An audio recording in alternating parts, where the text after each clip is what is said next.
All right, I think we are live now on YouTube. Let me reset things up. I'm gonna test the sound out here.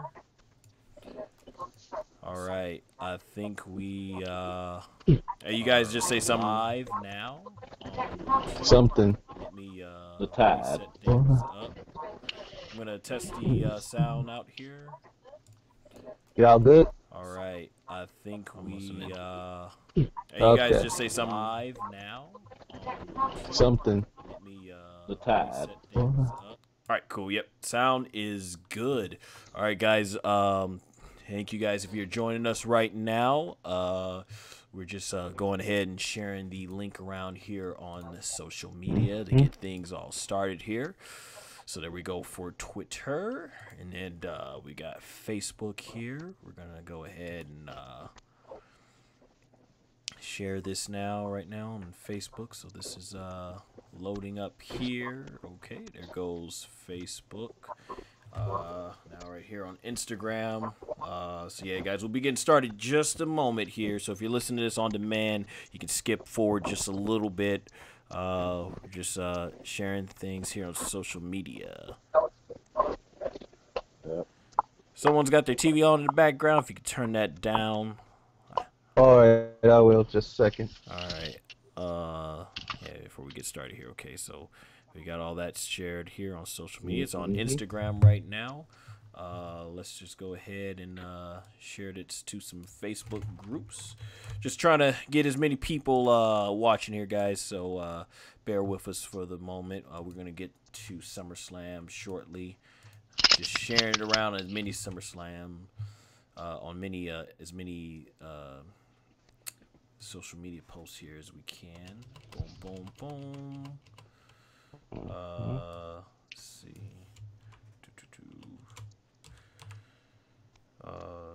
This thing about doing live, gotta do it right here in the first part, sharing it all around to the links. So just trying to get as many people in as possible here. Alright. Boom, we got that. Yeah, I'm just sharing it to all these different Facebook groups right now. Yep. On Facebook. Yep. All right. We should give a quick disclaimer. Yeah, go for it. Alrighty. Alrighty. Work-shy individuals, crybabies, bedwetters, malingerers. You know, this right here is an honest review of the show. You know, this is not for. This right here is not, anything personal. This right here is just the way we think and interpret the show. It's all personal. It's our personal it's view. all business. It's all personal. It's always personal. And if you have a favorite professional wrestler that that didn't get any shine on this show, don't take this personal. If they wrestle an interesting match or have an interesting storyline, we will highlight them. And if not, oh well.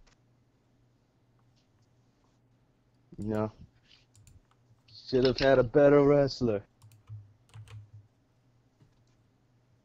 But yeah.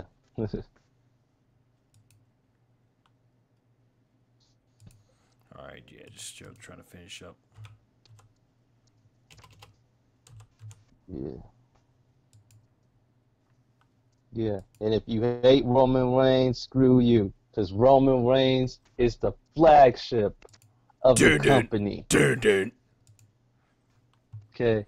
Roman Reigns is what The Rock should have been if he didn't go into the movie business. No dirter. You're supposed to do the theme song. Yeah, you lost me with that one, man. I was joking, but let's not go that far, right? No, we're going that far. Let's not go that far now. Talking about you lost me with that one. Man, talk about Vince McMahon is putting Roman Reigns on a pedestal. That Vince McMahon set us up Heck no, man. Do you know how hard it is to fight a former UFC heavyweight champion? Do you know how tough it is to be a part of a faction and then going on solo? And then people thinking, oh, Roman Reigns is the Beyonce of the Shield. So what if Roman Reigns is the Beyonce of the Shield? I'm gonna stop you right there, right now. Let's let's get down to the show. We didn't share it. No. We'll have plenty of time to talk about Roman Reigns afterwards. Yeah, we got plenty of time. Let's get started with the show. All right, with that said in mind, guys, official introduction. Hey, everybody, SONGOSHUAKU here, and we are live for the SummerSlam 2018 review, where we're going to break down the entire show, and since it's after Raw and SmackDown, we're going to go ahead and talk about the story aftermath. Now, joining me, if you could have heard earlier here, oh yeah, you know what, this is we're live. Yeah, I had one of our guests, Matt Dillingham, who unfortunately was unable to join us. So actually, I'm gonna go ahead and change the screen here. But yeah, joining me is, as you could have heard, SMP. Welcome back. Nice to be back, sir. Definitely. And the wrestling historian himself, the man0001, who has joined us as well. Friend. Yes, indeed. So I'm going to be changing the graphics here just a moment. Matt Dillingham was supposed to join us, but unfortunately things did not work out. So I've gone ahead and changed the graphics here. So hopefully that is reflected now on the screen. Unfortunately, this weird masked figure named Pool Dead, he have attacked our good friend Matt Dillingham, and he was unable to join us. But if you want to talk to him, or you want to view his artwork, I was trying to. Okay. The screen is now reflected. The graphics are correctly. Sorry, guys. When you're live, that's what happens. But yeah, anyways. If any of you joining this stream, feel free to leave comments or questions and everything. And we'll gladly go ahead and react to them. Please do interact with us. But yeah, it'll be just the three of us basically going right now here in the stream. All right. So that said in mind, overall, I thought the show was actually pretty good. I enjoyed it better than WrestleMania. But we're going to kick things off here with, ironically, the kickoff show. So basically here, I believe the very first match was for the, the first match was actually the Andrade Cien Almas with Zelina Vega taking on Rusev and Lana representing Rusev Day. Oh no, there was no Aiden English because obviously he's been basically messing up, costing him the matches. So obviously as a kickoff, I'm not gonna spend too much time on the match. To me, I personally felt the match was, it was another SmackDown match. What can you say? I will say I do think Lana has improved in the ring a lot from where she started. Was it last year or maybe even 2 years ago? I forget if it was 2016, it was probably 2017 because that's when Naomi had her lengthy run. But I thought she looked pretty good in her first match, and then they kind of just treated her like she was like just some what was it, like just some chump in the ring or something like that. So it's nice to see they're letting her go ahead and display a little bit more. She's got the character down, so that was really cool. And they picked up the victory. Honestly, the way they beat them clean. Well, no, not clean, because Zelina Vega, she had a hard time getting her feet on the ropes, but she did eventually get it. And there you go, they were beaten like this. I know a lot of people were disappointed that Rusev went from being in the main event to the opening of the kickoff show. But hey, Rusev, you gotta love his sense of humor. I think he said something about he was honored to share the kickoff show with the Cruiserweight title. So it is what it is, and I think they did the same match again on SmackDown, where it had a much more satisfying conclusion with Aiden English finally being able to help his fellow friends win. So I thought that was good, and that's what it is. All right, man0001, let's start with you. You got any comments you want to say on this match before we move on? Nope. All right, there you go. SMP, you got any comments you want to say about this kickoff show? Yes. it was an okay match. You know, it was pretty good. It was a damn if you do, damn if you don't situation Uh-huh. because on the other side, you know, you want Rusev to win. You want him to get over as a face, but you Right. also want to make sure that the new guys, Adrian, because you repeat his name, Oh, Andrade Cien Amis. Andrade. Adonis Andrade Cien Amis. Amis. Yeah. Andrade, Okay. Cien Yeah, Almas. you want him to get a little bit of shine because this guy just got off of NXT. I know Vince ain't treating the NXT guys really well right now, and you know you got to give him some shine because you don't want him to just be a jobber. I think that he's too skillful to be a jobber, him and Vega. But I feel like these four individuals put on a pretty good match. You know, it was pretty decent for the most part. It was just surprising because most of the kickoff shows are kind of like bathroom breaks type of shows. They're the concession stand shows. So these matches that we're about to talk about, these was pretty good matches for the most part. So All right, cool. Thanks for letting us know that on and everything. You gave us a little bit more in depth than the man 0001 did, but I can't yeah. blame the man 0001 for not having say because the WWE really didn't. I mean, they put these four out there But when I would the say crowd like wasn't even filled into the arena, so it kind of shows like, man, did they care about these performers? Let these crowd. That's what they're doing this in the ring to entertain the fans, and when there's not enough fans in But the I ring, would say man, this I feel it's though. I would disrespectful. say this though. You was right. You was right about one thing that the SmackDown version of this match was way better and way more satisfying than Yeah, the and SummerSlam now and that version. will be a repeating theme later on. So, but let's not harper too Yeah, much on this. Let's yeah. get through the rest of the pre-show. Next part was for the Cruiserweight Championship. Cedric Alexander defending the title against Drew Gulak. Now, like with Mm. the NXT shows, Gulak. that's how you say it. Okay, I really wasn't watching. Gulak. I don't watch 205, so this is the first cruiserweight match I've legit seen since WrestleMania. And I think I'm gonna stand with what me and the man 0001 said in our WrestleMania review. Much props to these guys. You know, they're trying, to prove themselves that they are worthy, and I definitely do Dude. think their talents are worthy of the main roster to be on the main card. But yeah, they put it on the kickoff show. But I heard the show has improved tremendously since Triple H took it over. What the heck was that? Oh man, that's what happens when you're live, guys. That went like all right in my ears. But yeah, anyway, getting back to the match. So both these guys I thought did a fine job for what it was. It was a pretty good standard cruiserweight match. Especially the ending was the best part when they were doing all these crazy counters. I see Gulak. Gulak has the Gulak now, and Cedric Alexander. I forget what you call the move where he is it like it's called a Spanish fly. I'm not sure where he flips the guy around completely. It's pretty It's a cool. Spanish fly. Okay, good. I got that right. That's why the man 0001's here. But that being said, I thought it was a good match, especially towards the end. So yeah, and I dig Drew Gulak's new look. With the beard, he looks totally different. Than how Yeah. they had him when he was with Enzo. But yeah, like I said, I'm not gonna really harp it on this match too much. It was fine for what it was. Any quick thoughts on this, gentlemen? Because I do want to get to the main card and let that be where we get more detailed. All right, so I'll start with you, SMP. Anything or any thoughts? Short thoughts you have about this match? I like this match, and like you said, I feel like that the cruiserweights need to be recognized more like the main event. I think they try to make it exclusive because they wasn't getting any like type of reactions in like Raw and stuff.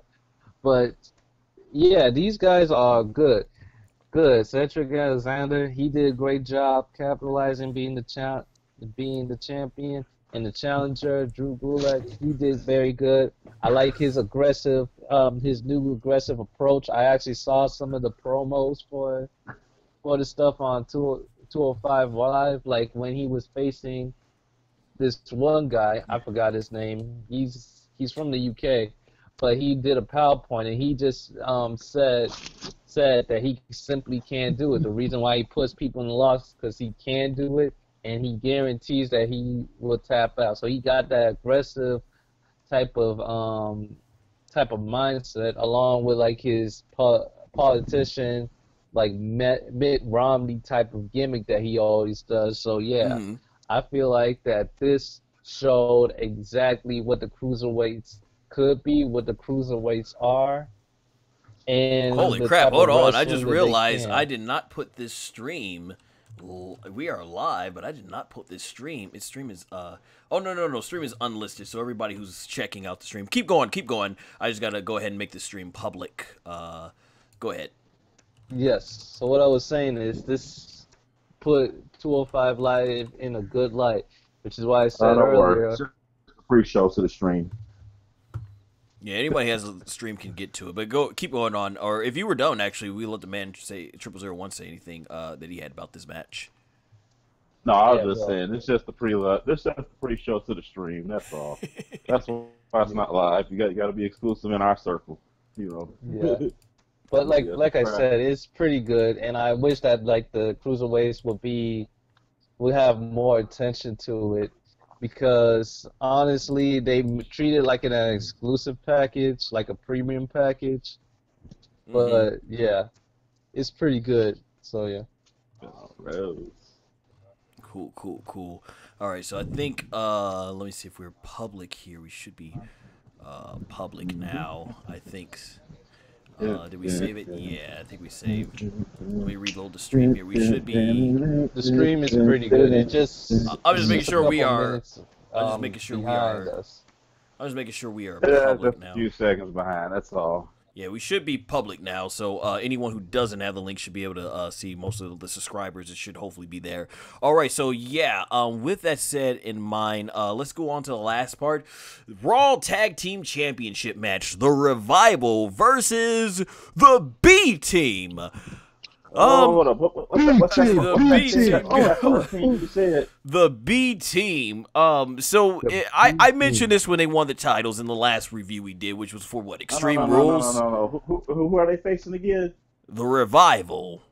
Oh, all right. Let me say this. Fuck the Revival.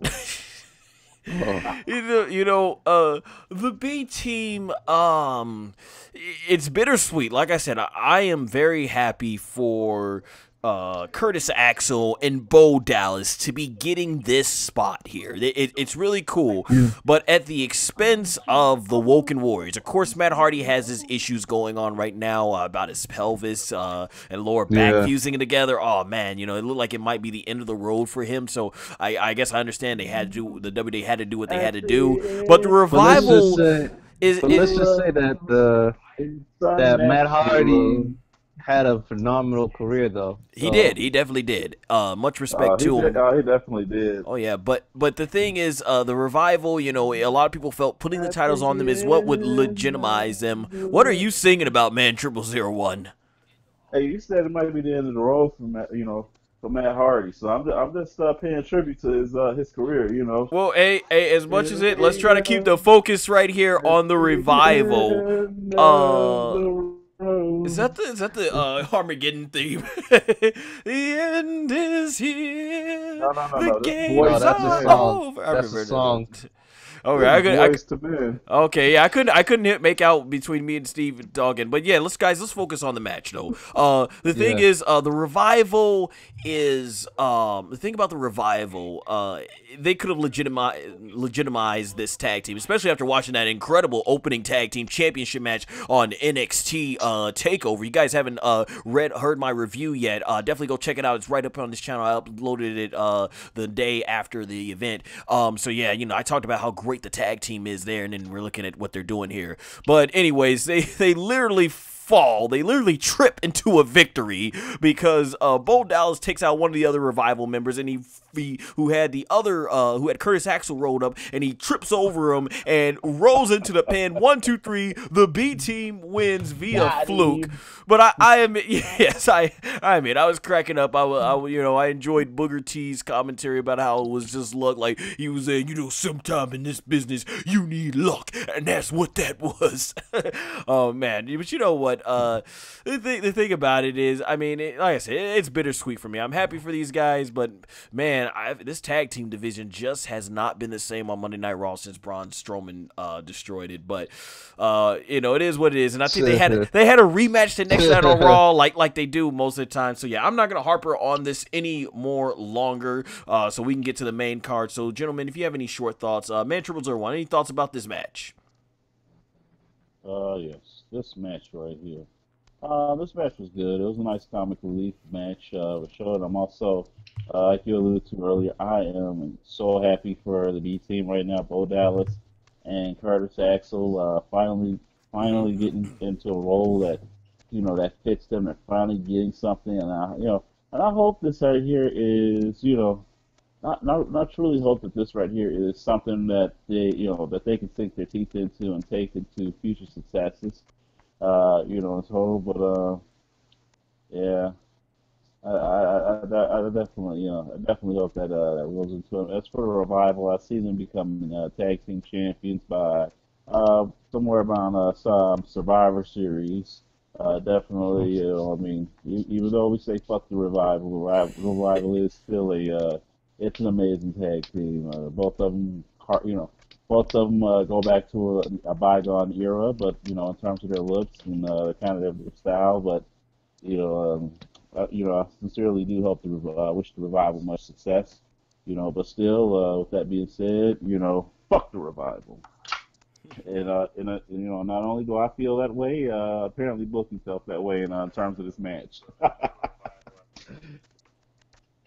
Cool. All right, before we move on to the main card, SMP, anything you want to say about this match?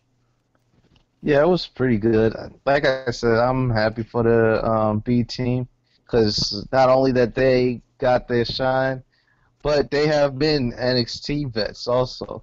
Mm-hmm. So it's good to see that the NXT veterans come together after like years of struggling on the main roster and actually getting their shine, getting their belts, and throwing away the ridiculous gimmicks of copying celebrities or the goofy smiley type of stuff, and they're really serious and they're in their role. So yeah. Right. That's cool.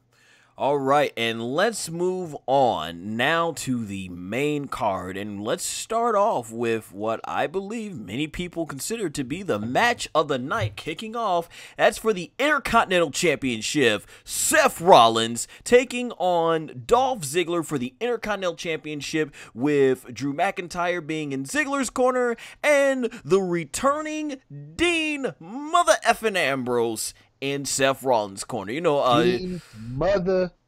Oh wait, we can't curse, can't we? You guys can. I just like to go ahead and say it like that. But No, anyways, children with that said in mind, so yeah, man, the build up to this, I wasn't a fan of them having this match again, because to me, that whole Iron Man match with the crowd constantly doing the 3, 2, 1 and the crowd, and then the idea that these guys are beating each other in 2 minutes when prior on Raw they're having 30-minute matches to beat each other. I'm like, I wasn't really feeling this match. And Dean Ambrose coming back, though, was really cool. I'm digging the new look. Dean's jacked. He's got the haircut. He's got a full beard. I said on Facebook that, this Dean Ambrose looks like he's coming back for vengeance. And that was really cool to see. But the match here, this match was good. It started off slow and built up to a nice, faster pace. I enjoyed it. Thought it was well worked. I think the spot of the night had to be Seth Rollins doing the inverted suplex,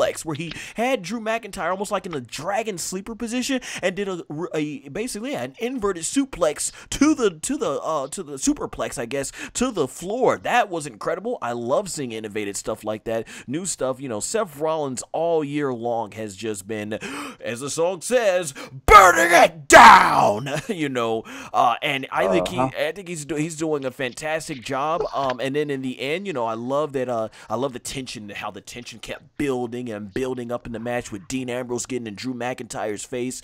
You had a lot of really cool stuff, like the time where he was distracted and he went for the super kick, but Seth Rollins beat him to the punch and then got the curb stomp on him. 1, 2, 3. Seth Rollins retains the Intercontinental title, and there was a lot of wondering, would Dean Ambrose change? And as we saw, and we'll talk more about that later when we get to the main event, it looks like there will be no turning on the fellow Shield brethren. But I thought the match was a great hot opener. I love the way it built up. It was good stuff. Like I said, it was great stuff. And for people who think this was the match of the night, I cannot blame you. So I'm glad Seth Rollins and Dolph Ziggler, if this is the end of their feud, were able to Probably not the interview because I think Ziggler gets a rematch, but at least I felt like this was a nice, for me personally, redemption match than the way the Iron Man match. I wasn't a fan of the match. I liked this match a lot much better. A testament to these guys' talents in the ring. All right, with that said, my man Triple 01, let's start with you. Let's start off with you. I know you're a big, huge Seth Rollins fan. What did you think about this opening match? Yes. Yep, it had everything I wanted. It's got Dean Ambrose coming out looking like a swole-ass John McClane from the Die Hard movies.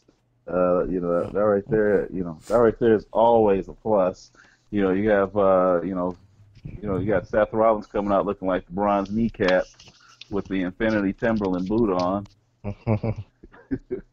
Oh yeah, I forgot to mention that. That was really cool. I saw even the memes where he like did the knee on Dolph Ziggler and they show him fading in the dust. Yeah, that was pretty cool. Yeah. Yeah. So. Too bad. I think that if he done like a switch in music, all the wrestlers that we liked on WWE probably would disappear, which is probably why certain two superstars didn't show up on the PPV, but we're gonna talk about that later on. Cool. Did you get everything else you wanted to say about the match, man? 0001? Oh no, not quite yet. Okay, but yeah, what I enjoyed, I enjoyed the action in this movie. In this match, this right here, this match had a lot of high flying action, a lot of technical groundwork. And it was just nonstop from pillar to post, coast to coast. Until Seth Rollins eked out the victory.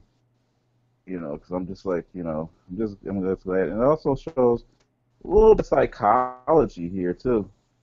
It shows also a little bit of psychology here because didn't in that Iron Man match, didn't Seth Rollins had like 2 victories? Wasn't he up like two falls to Dolph Ziggler's none? Yeah. Yeah. Yeah, the pinfalls came way too quick in that match. That was what I was just saying about it. Just man. So it shows that shows a line of consistency here. If there's one fall to a finish, and in a pretty fair setting, Seth Rollins wins it, and it has that psychological element to it, and has that element of realism to it, and I like that little nod to continuity and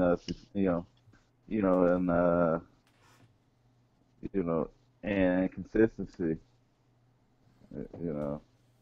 Cool, man. You know what I mean? So that's just like, yeah, it's just great. And, And also, my man, Seth Rollins, winning back the Intercontinental Championship. Won it at WrestleMania and SummerSlam this year. Yep. Has that ever been done? Winning the Intercontinental Championship at WrestleMania and winning it at in the SummerSlam. same year, yeah. Let's see, I think Rob Van Dam did it. He won it at WrestleMania 18. Defeating William Regal, and then he did it again, defeating Chris Benoit, both in the SummerSlam and WrestleMania 18 in 2002. That's why we call him the wrestling historian, folks. He knows his stuff. But hey, SMP, did you have anything you like? Well, did you? I'm pretty sure you do.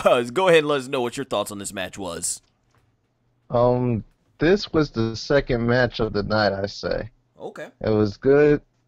It was a good match, when it comes to Dolph Ziggler and Seth Rollins, they know how to put up a good show. It was also good to see Dean Ambrose come back, kind of helping out his brethren out. Like I said, like we all said, there was no heel turn yet, but it was good just to have them there and to shake hands and to I'm sorry, it's like, wait, let me get my thoughts together. It was good to have him there, beat down Drew McIntyre, also take out wow, I'm sorry guys, I'm like in the clouds, my head's in the clouds right now. Sounds like you were basically trying to. You were glad to see Dean Ambrose take out Drew McIntyre Ziggler and all the rest of them. So it was a good match.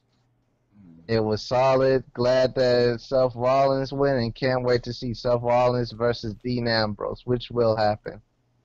Cool, man. Well said. I was almost tempted there to give you the Jim Ross treatment from Livewire. Okay, if you're going to be on the show, you got to think a little. You got to think before you come on here.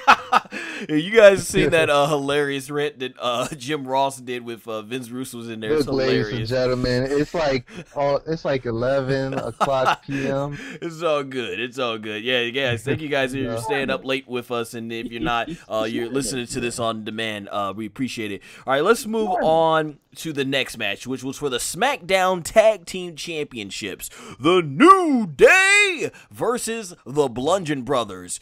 Here's my review. This match didn't matter. What mattered is the aftermath, SmackDown, because that's the match that should have happened on this pay-per-view. But I will say two nice things about this match in particular. Crap, I don't even know if I can remember.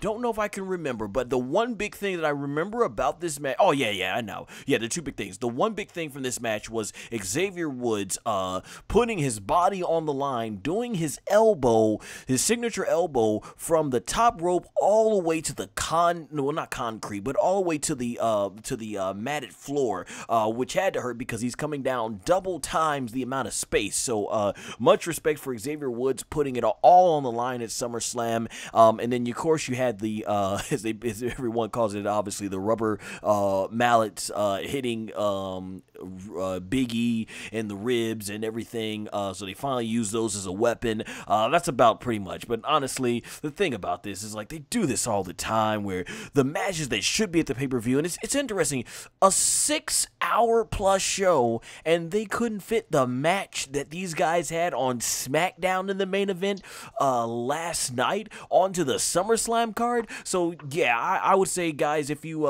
honestly, it's worth skipping this match in my opinion and just go straight to the SmackDown match, because that had so many hard-hitting spots with, like, them throwing the chairs everywhere, the steps. Kofi took a nasty bump where he got his spine burst on the onto the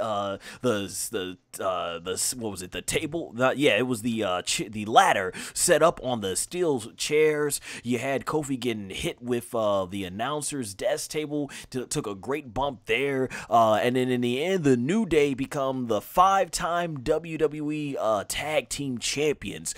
So that's really what I gotta say. This SummerSlam match was basically just filler. It was there because 2 days later, the real match that you should pay attention to happened. But Rowan looks like he's got a bicep injury, so he's gonna be out for a while. Hopefully, they have another chance here to make Luke Harper a single star, and hopefully Rowan gets better and he can shine on his own when he comes back. So yeah, like I said, a SummerSlam match it's what it was. But if you're just gonna do the same match on the show after the pay-per-view or network special, there you go. To me, this match really isn't worth checking out, and you should check out the SmackDown match. That's my thoughts on it. Man0001, any thoughts on the SummerSlam match and the aftermath match that they had 2 days later? Oh yeah, this match right here, it was a pretty decent match all the way up till the finish. It was just like this whole build-up. It's just like, come on. We hope the New Day wins. I really hope the New Day wins. But then it was just like, yeah, come on now. They won by DQ, but it's just like, come on now. What kind of cheap bullshit is this? You know? The finish. You got us all, you got us all excited for it and everything, and then you cheap us out on this bullshit. Come on now. Let's on a pay-per-view. This is the thing that people pay for. They pay their $9.99 a month for it, or if they're not like, regular frequent watchers of WWE. They pay their, the pay-per-view price for it. So, yeah, come on now. Kind of cheap They bullshit invest their is money this. to see something more than just cheap actors so they can see on cable television. Right, you're So paying to when see something she, special you won't see on but TV. That's right here. so it's This right understandable here. that the Bludgeon Brothers were heels and stuff, and you want them to heal, to win in a heel fashion, but they're like more of a heel that they're a dominant force. Like, they'll beat you up and there's nothing you could do type of heels. They're not like, oh, let me do this underhanded, sleazy type stuff. So I understand what he's talking about. I understand that people wanted to see like a more clean finish, more gratifying win, which was the case before like the ending, because it was pretty good match. It was a well done match. But yeah, like the ending was kind of like disappointing, but I thought Yeah. it was an okay match for the most part. And we'll But have yeah. more to say about that. So since you both got your thoughts out about the match, we might as well talk about it.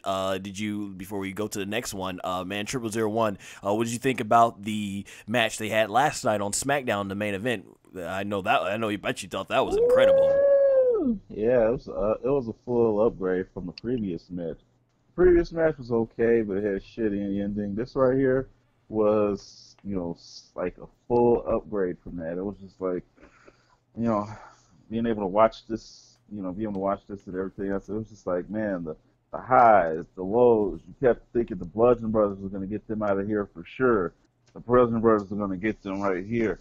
They're going to be got. They're going to be got right now. It's going to happen. It's going to happen. It's going to happen. And and then it did. They won.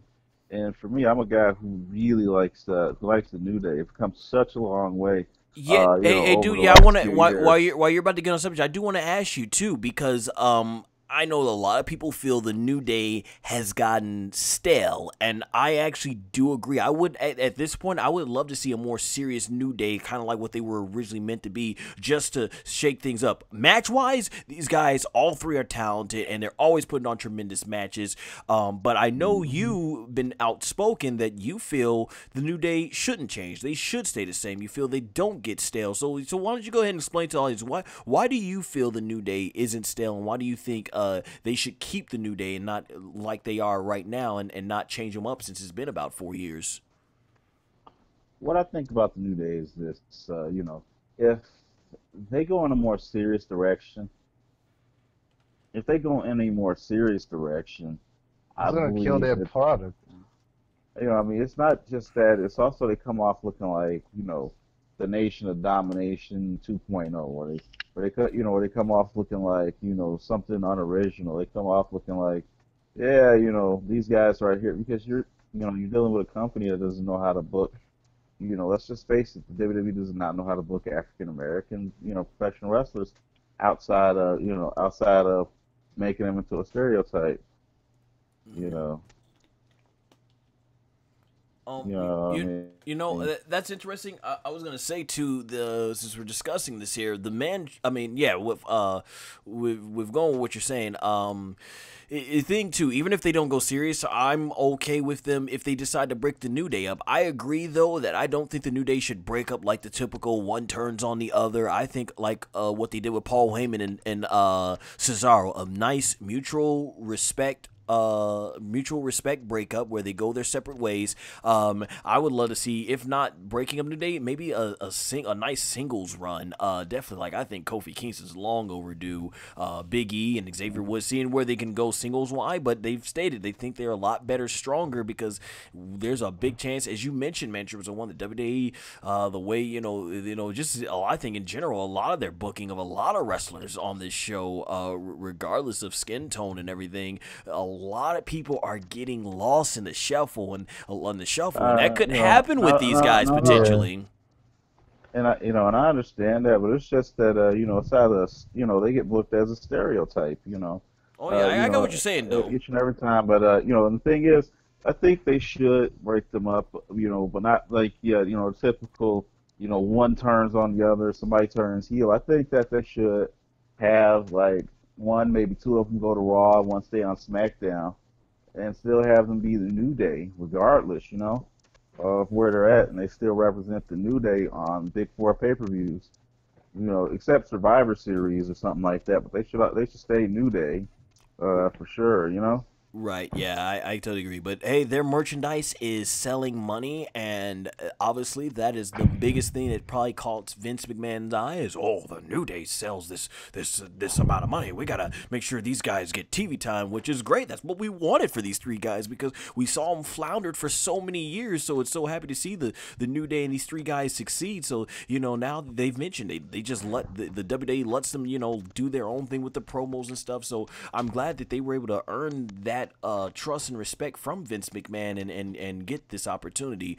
Before we move on to the next match, SMP, what did you think about the SmackDown match? And if you have any 2 cents to throw in on if you think the New Day is stale or should break up or anything, go ahead and let us know. I think the match was all right. You know, I predicted that the New Day would be 5-time tag team champions. It was in the sky, so yeah. 5-time tag. As for like them breaking up, it got to be subtle. 2, I don't think that they should break up now because the way the creative team is, they're not going to do a really good job with them. Mm-hmm. As for them being serious, I mean, the whole reason why they became like New Day and why they had the whole gimmick is because, you know, they won't really need to be serious. They can always like end up putting smiles on their faces or just troll the crap out of you. So them being serious, it would just come as generic. That's what was so unique about like the New Day. What it was so unique about like when Brodus Clay did that Funkasaurus thing. It's because we always seen. I like turtles. We all seen the serious monstrous faction or heels type of stuff. You do it now, nobody's gonna freaking take it completely seriously. Nobody's really gonna take Kofi Kingston serious as a very serious heel. Nobody's gonna take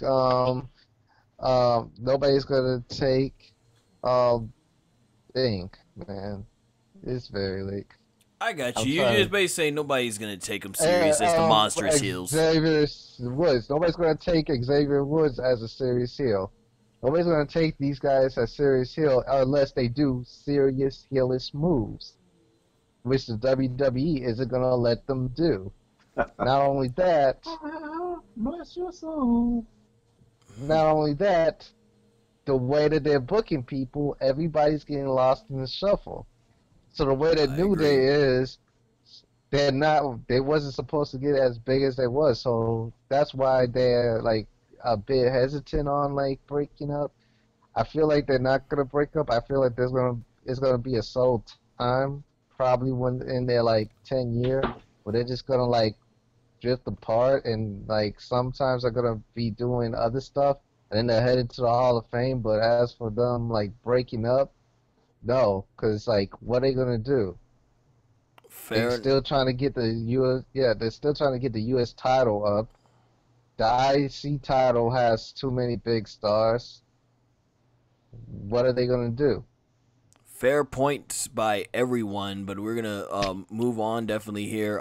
So yeah, you know, at this point, the New Day they probably might not break up until their merchandise sales go down. But let's move on to the next match. That's not gonna happen. Right. Good. Constantly.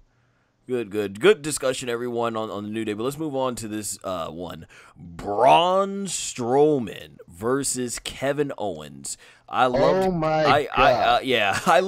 Kevin Owens. I love Kevin Owens' Money in the Bank tribute gear. That was good stuff. I'm thinking, okay, obviously this match was interesting because I felt like this was going to really show us where direction they might go in the main event.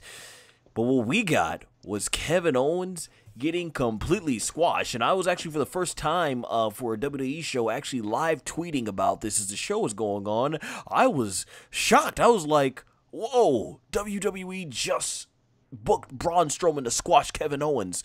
The same Kevin Owens that was that sadistic guy that turned on his best friend Sami Zayn, got in John Cena's face, called him out, and then beat him clean in his debut match. The one that headbutted Vince McMahon in the skull till he's bleeding. You know, I always mention I love that sadistic Kevin Owens.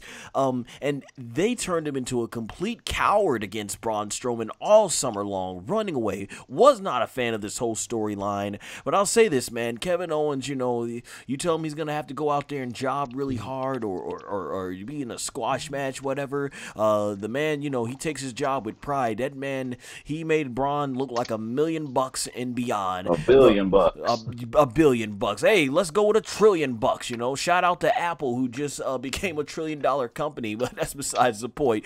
The thing is, he took a choke slam on the steel, and you literally see the man's body bounce. You know, he did the way he got rammed into the into the barricade and flipped over, and like, man, and he got finished off with a slam. And yes, they're making Braun Strowman look strong, but it's like, man, Kevin Owens, like, this guy, the way he's a former Universal Champion, the way just how he was the guy that was calling himself the prize fighter, that me myself included with a lot of other fans could go on one day to face Brock Lesnar. Imagine the prize fighter Kevin Owens versus Brock Lesnar. Now you can't even picture that with the way they've treated Kevin Owens.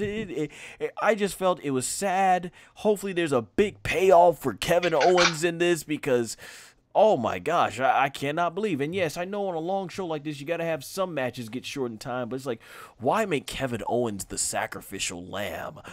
Oh my, but it is what it is. And the thing is, when we get later on, we see what they did with Braun Strowman. It makes this even more sad.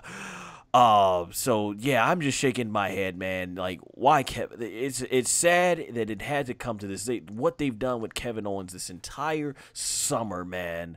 It shake my head. That's what I gotta say. SMP, I've heard you sounds like you're gonna get vocal about this one. What's your thoughts on this squash match? Let me tell you the history of Kevin Owens / Steen. It was kill, Steen, kill. Fight, Owens, fight. This guy, like you said, freaking came into NXT, dominated it. Came into the main roster, Raw NXT champion, got into the millionaire of the PG Air face, John Cena, stepped to him, fought him, and even if he didn't win the title, U.S. title, he freaking made a statement. This guy, before Bullet Club came in with their crew and took over ROH, was running ROH till his heyday where he left to go to WWE. This dude was a bona fide badass. Not only he was a bona fide badass, but he didn't look a thing like your stereotypical top guy wrestler. So he wasn't the buffest, he wasn't skinny, but he was able to do cruiserweight moves. He was able to do heavyweight moves.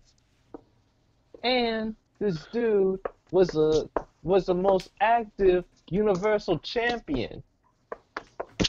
So how the heck does this guy go all the way down to what he is now? How the heck is you gonna literally have a grown man wear a shirt saying fight and literally run away from a bodybuilder? What the heck is up?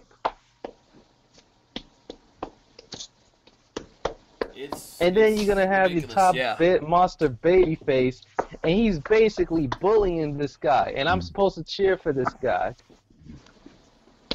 And we're gonna get back to that type of stuff along with the other review. But this was an embarrassment. This was a squash match, and it was a squash match with the wrong dude. Because ever since he lost in WrestleMania, in the recent WrestleMania, against Daniel Bryan and Shane McMahon, it's been nothing but downhill. Yeah, man. Vince McMahon has a problem with NXT guys. I don't know what it is, but he got a problem with NXT guys.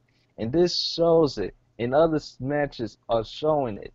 Hey, man, at least Kevin Owens has got a Universal Championship match. If what got leaked about Hell in a Cell is true, so. But are we gonna get a real Kevin Owens, or are we gonna get this stupid cowardly Kevin Owens? See, that's I know I can't stand the cowardly Kevin Owens. That's why this dude is a good heel. He's a good heel because just like with Triple H, just like with Randy Orton, just like with Kurt Angle, this guy actually will beat you down, and you will be afraid of him. Not for his cowardly ways, but because he could actually freaking hurt you. And he could actually cheat at the same time. I agree, dude. He's not a coward. He's not a punk. He's not nobody that could be bullied. Why are you treating him like this? Yeah, I agree, man, and I couldn't picture Samoa Joe acting like this against Braun Strowman, and He it just wouldn't. it's sad what they've done and everything. That's one of the reasons why when it was rumored that Kevin Owens may win the title in may win the briefcase in a cowardly way and then cash in a cowardly way, I did not want to see another Roman Reigns, Kevin Owens, and we still might end up getting that route. Just this time, Roman's champion. Did not want to see another fall from 2 years ago, fall feud between both of them where KO is kind of like cowardly, and it's like, man, which is something nice I'll have to say later on about Becky Lynch, but more about that later. We've already harped on this match much longer than the match it was itself, but obviously I can tell why, because we're so passionate and big Kevin Owens fans. Before we move on, man 0001, what would you, Yeah, and he got problems. I know you followed Kevin Steen's career longer, just as SMP has here. What was your thoughts on this? Oh, yeah. R.I.P. Kevin Owens, whatever momentum he had. R.I.P. I mean, come on now. This right here is just like, really, really. I mean, come on now. They could have had, they could have made this match a little bit more interesting and compelling.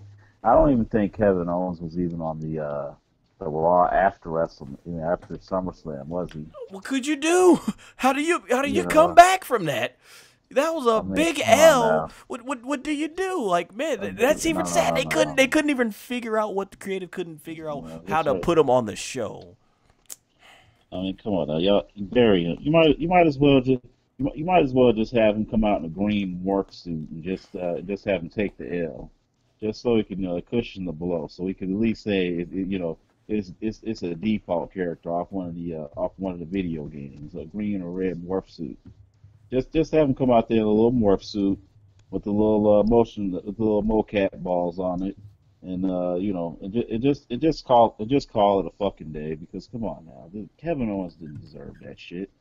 You know what I mean? You know, 100% I, agree.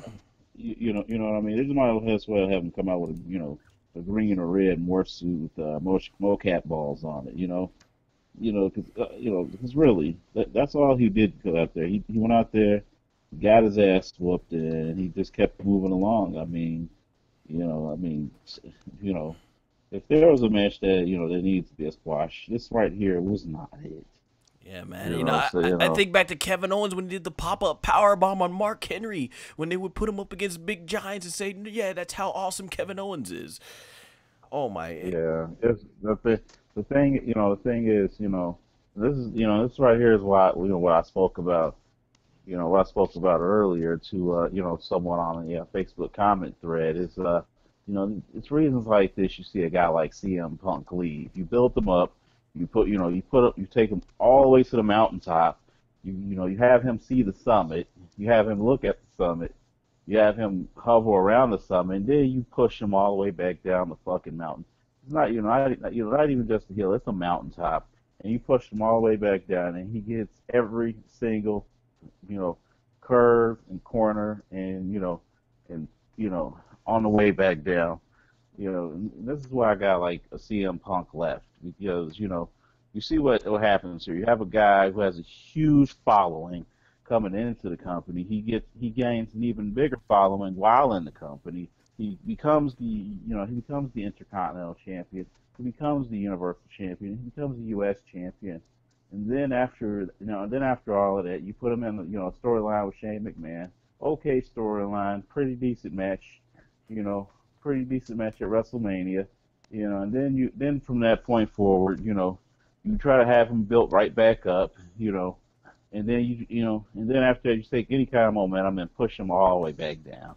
I mean, honestly, come on now, you know, are you serious? You know what I Yeah, mean? They exactly. they they could have just put the money in a bank on Kevin Owens, had Braun Strowman and Roman Reigns have a feud this fall that culminates in Braun Strowman getting the Universal strap, and then after that having Kevin Owens pin either Braun Strowman or Roman Reigns, and for the title, and just have them chase him until WrestleMania, or something like that, because Kevin Owens deserves a lot better than this. His character, who he is as a character and as a professional wrestler and human being deserves a lot better than this. Gentlemen, I agree. We're gonna move on to the next match, but Yeah. I think we made very good, valid points. I think at this point we can just hope that there is some big payoff for Kevin Owens' character moving forward after what they did. Hope there's a big I payoff would. for a lot of these guys, man. I Because wouldn't hold you. Absolutely. I the wouldn't way hold my that breath. creative Oh, is, absolutely. like, I'm it's saying, not man. even fun to like Right. seeing it. But let's talk I about would love to, bro. this one that hopefully will have a big payoff for a particular orange-haired superstar. And we're talking here about the SmackDown Women's Championship Triple Threat match, Becky Lynch versus Charlotte Flair versus Carmella. Now, storyline-wise, I didn't even see the purpose. Let me state, I'm a big Charlotte Flair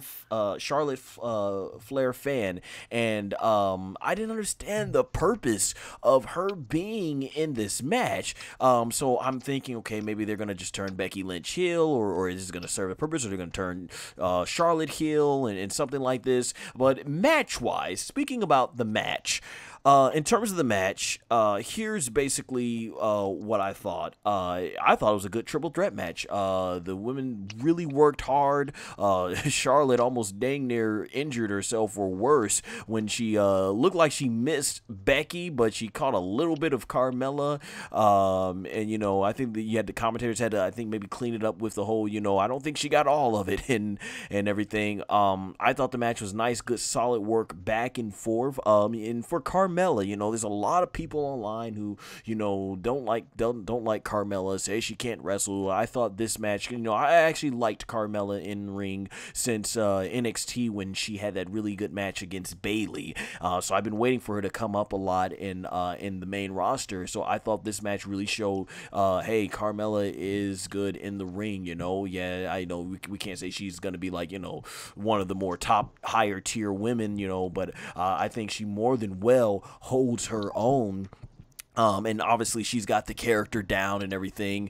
So the big ending of this match here is Becky Lynch puts her in the disarm her, and everyone's hot for Becky. Everybody was hot for Becky to win this match. You know, same here, same for me. Been waiting for Becky to get back a long time, especially after what they did with Asuka, who did not even make the show. Oh, and you go here and you're hoping that, okay, they're gonna give Becky her moment. So then Charlotte Flair comes in with the what's the move she calls it,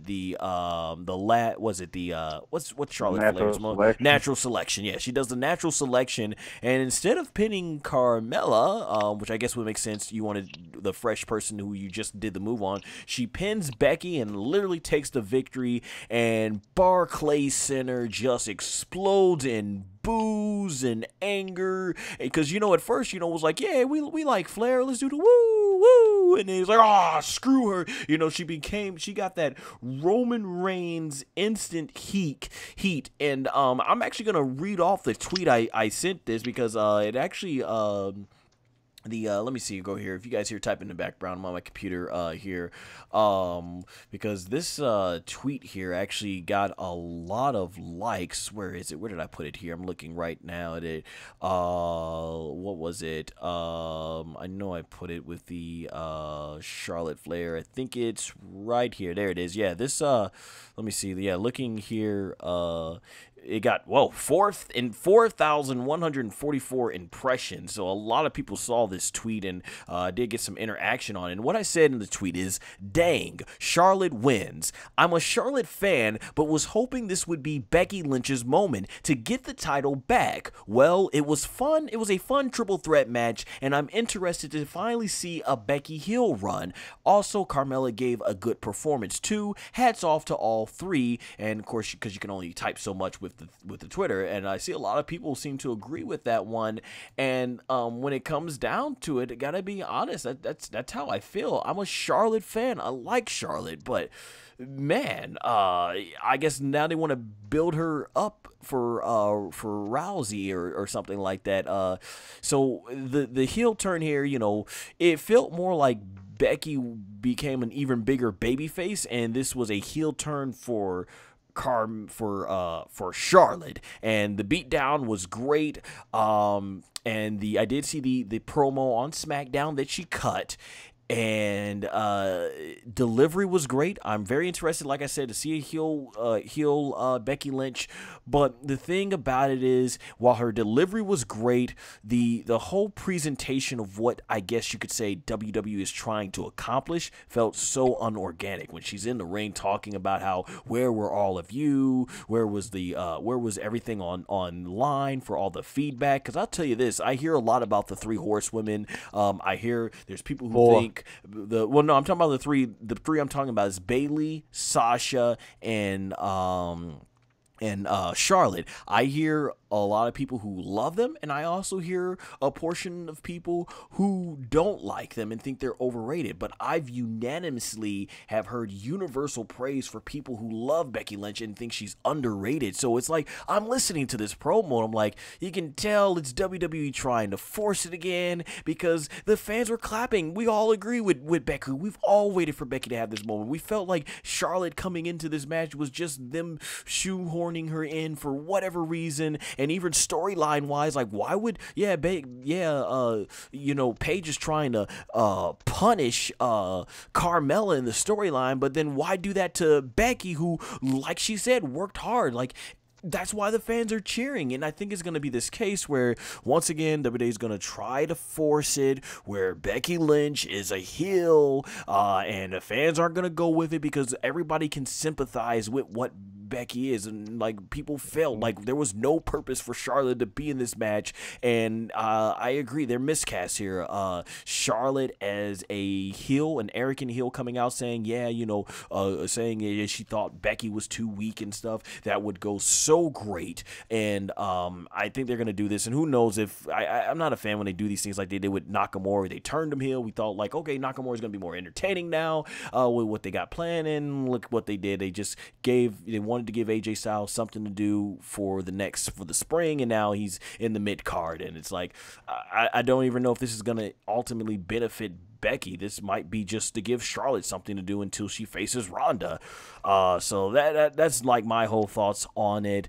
So I can only hope this means a Becky run, with Becky getting a run with the title. But with WWE, they got their guaranteed money with Fox, so it's not gonna matter financially one way or the other. So as a fan, I can just hope that this will end up being Becky's moment. But right now, I just feel like this is going down the same path where you got this is just basically going down the same path of WWE going against the grain. And as we can see with Roman, fan reaction wise, this ain't gonna work out well. And now WWE's got to resort to their editing tactics of probably showing that Becky Lynch promo and showing the fan and slicing in footage of fans booing another wrestler. You guys know how it goes. So yeah, anyway, I've said my piece about this. Man, 0001, let's start with you. I know you've been a big Becky Lynch fan since her time on the Indies. What are your thoughts on the match and the aftermath? I think this is some, you know what, Carmella screwed her, Charlotte screwed her, you know what I mean, all of these, the writers in the back screwed her. I think this match is bullshit. Nice tribute to Bret the Hitman Hart. I just recognize that.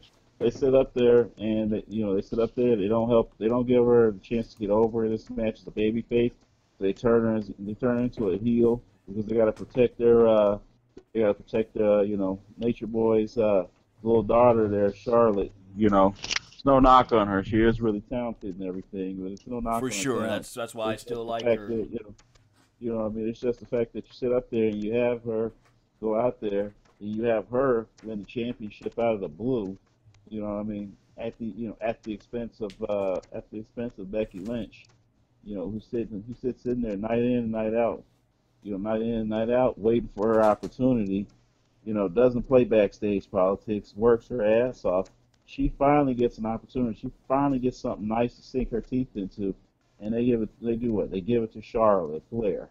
For what reason? Because reasons. I guess that's what they do. On top of that, you have Carmella go out there. She has nothing to do with the decision at all. You know what I mean? I always think Carmella has the potential to improve in terms of being in the ring and everything, but I don't think this is her time. But I am happy for her that she did get to cash in the Miss Money in the Bank successfully on the heels of some more bullshit, surrounding Asuka. But well, that's back at WrestleMania. This is SummerSlam. It's just like, come on now. You know, just turn Charlotte heel. Just turn Charlotte heel already. Just make her into a heel, so the fans can, so it'll be easier to understand and comprehend why, and just make her into a backstage politician, similar to, isn't Evolution coming up pretty soon? Yep. Yeah, similar to Triple H when he was, the leader of Evolution. I Right. mean, come on now, you know. They might as well do it. I mean, come on now. Make her into a sniveling backstage politician heel, and let's just get on with it. And try, who has pretty much unlimited title shots. Just make her into a heel that has unlimited title shots. Who has, who always gets her way. Who always gets her way unless she cheats or something like that. Let's just make it official because come on, man. This right here was the perfect moment to put over, Becky. If this right here went from feeling like everything is just all right, now it just feels like WrestleMania 19 when Triple H and Booker T has their storylines, just minus the racism, you know, Right. just minus the racism, you know, come on now, this right here is a heel turn that makes no sense at all. But I just, I just hope I just hope Becky gets this opportunity, you know, remains gets turned into a baby face and just make this a non-heel or face or some type role, for on her end of the bargain, because that right there was some bullshit, Hmm. you don't have to be a heel in order to attack someone after a match. I mean, just look at what happened at WrestleMania 26. I mean, didn't Edge attack Chris Jericho after their match, and he was still a babyface a Yeah. little bit after that, at least until the summer of that year, of course. Yeah. They But turned him heel soon still after. same difference. But still same thing. Come on now, let's get real here. Some bullshit. Hey, dude, you said something that I was really hoping. Like when I saw this promo, I'm hoping that maybe she'll just ignore the fans, so you kind of make it like okay, she's gonna be healed now, but she's not gonna acknowledge the fans. So just let the fans do and cheer what they want, and you just be the frustration because we hanged on every word. And honestly, I wouldn't even mind Becky as a heel if like she would have won the title and still act like this. It's fine, but it's given their track record. It just looks like this is not going to serve the purpose of building up Becky as a heel and making her a top heel and a champion. I just feel like this is like to give Charlotte something to do, as I stated before. Before we move on to the next match, SMP, any thoughts you want to give on this whole match and aftermath Yeah. with Becky Lynch? Yeah. Well, first off, the match was good. The match was good. It was very athletic. It was great. As for the heel thing, I was kind of glad because of the way it carried out. I hate just good sportsmanship BS with unfair Yeah, I remember you were situations. unspoken with how they did the Nakamura and AJ Yeah, Styles in yeah. WrestleMania. But Go ahead. the thing about it is, I knew where this was going to go. The moment that Charlotte returned and they put her in the match, I was like, oh, they're going to have her have the title. And this is what I'm talking about with Vince and stuff. And I know like a lot of people are gonna say you can't blame Vince for everything, and not everybody could be the champion. Yeah, but he does show favoritism, and people don't have the same opportunities as other people in that company, because Vince likes certain people or likes certain imageries around people. So that's why I'm saying someone like Roman Reigns versus Kevin Owens, they won't have the same opportunity as each other once they put in the title picture. Same way with Becky Lynch and Charlotte. She's not giving that same opportunity. She should have won. So that's why when you have a heel turn like that, fans are gonna gravitate towards her, not because they sympathize with her, because they relate to it and they understand. And you can even notice it if you looked up the interview that Becky Lynch given after she turned heel on YouTube now, where she shot on Charlotte. It's basically like she said it best. She said, "Why isn't she put on the same pedestal as her? It's because she's not blonde. It's because she's not tall or anything." It's always like that with WWE, and it's always like that with Vince and his type of people he likes to put on a pedestal. So now every time Charlotte is back on there, he's always gonna put her in that spot. And it's not fair because this whole storyline was basically based on Becky Lynch climbing her way back up to the top. And now you have it where it's like she's not down, so of course people are like saying good for her. She should beat down Charlotte. She should beat down Carmella, because even though it's a doggy dog world, if Charlotte Flair was like, oh, she could always count on her friends, she really could count on her friends, why would she stand in the way of her friend's opportunity like that? Right, Right? man. Right. Hey guys, well said. I agree.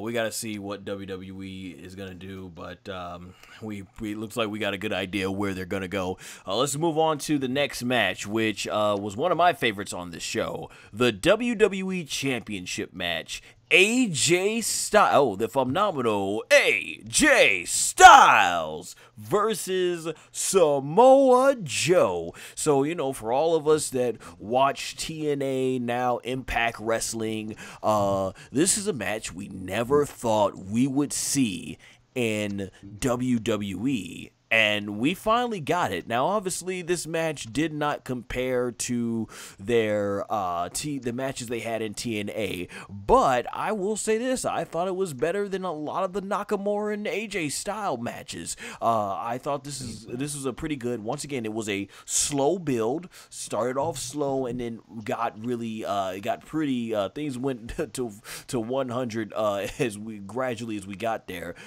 So the thing is. The beginning of this, they're doing the introductions, and Samoa Joe gets on the microphone, and he what did he say, man? 0001 at the start. I'm trying to remember the paraphrase. I know he just said something about being daddy, right? That yeah, he promised a Wendy, daddy's coming home or something like that, or he said I made a promise, daddy's coming home. And then AJ Styles gets on and he responds back to him. He's like, oh well, you know, I'm here, Joe. I made a promise to them that I'm gonna kick your ass, and then it gets started. It's gonna be interesting. I haven't heard what Steve Austin thought about this, but I know he's very critical of this. You know, when you have a storyline built up on personal issues where you want to rip the guy's head off and you finally get the opportunity to do, the first thing you do is a test of strength. Oh, so I mean, like, I'm pretty sure, you know, somebody comes at our family and wants to disrespect them. I don't think we care about having a test of strength with them. So they get into the wrestling in match, and it builds up slowly. But yeah, this match had a lot of good. They were going back and forth pretty much this whole match, exchanging blow for blow. The AJ Styles even manages to get the, on Samoa Joe, he manages to get the Styles Clash. Looked like Joe's head almost came down, but thankfully Joe got his head up in time, because that could have been disastrous, because he wasn't even able to get one leg over the arm. So yeah, this match was, it was pretty good. Like I said, I think we'll see much more, hopefully, from the better matches, but I thought it's off to a good start. I enjoyed the match. Definitely, this was the match I was looking forward to the most, you know. Sucks that it had to mid-card the show. They didn't even make it close to the co-main event. So that's one of the biggest things lacking from AJ Styles' title run. They're not putting him in the main event.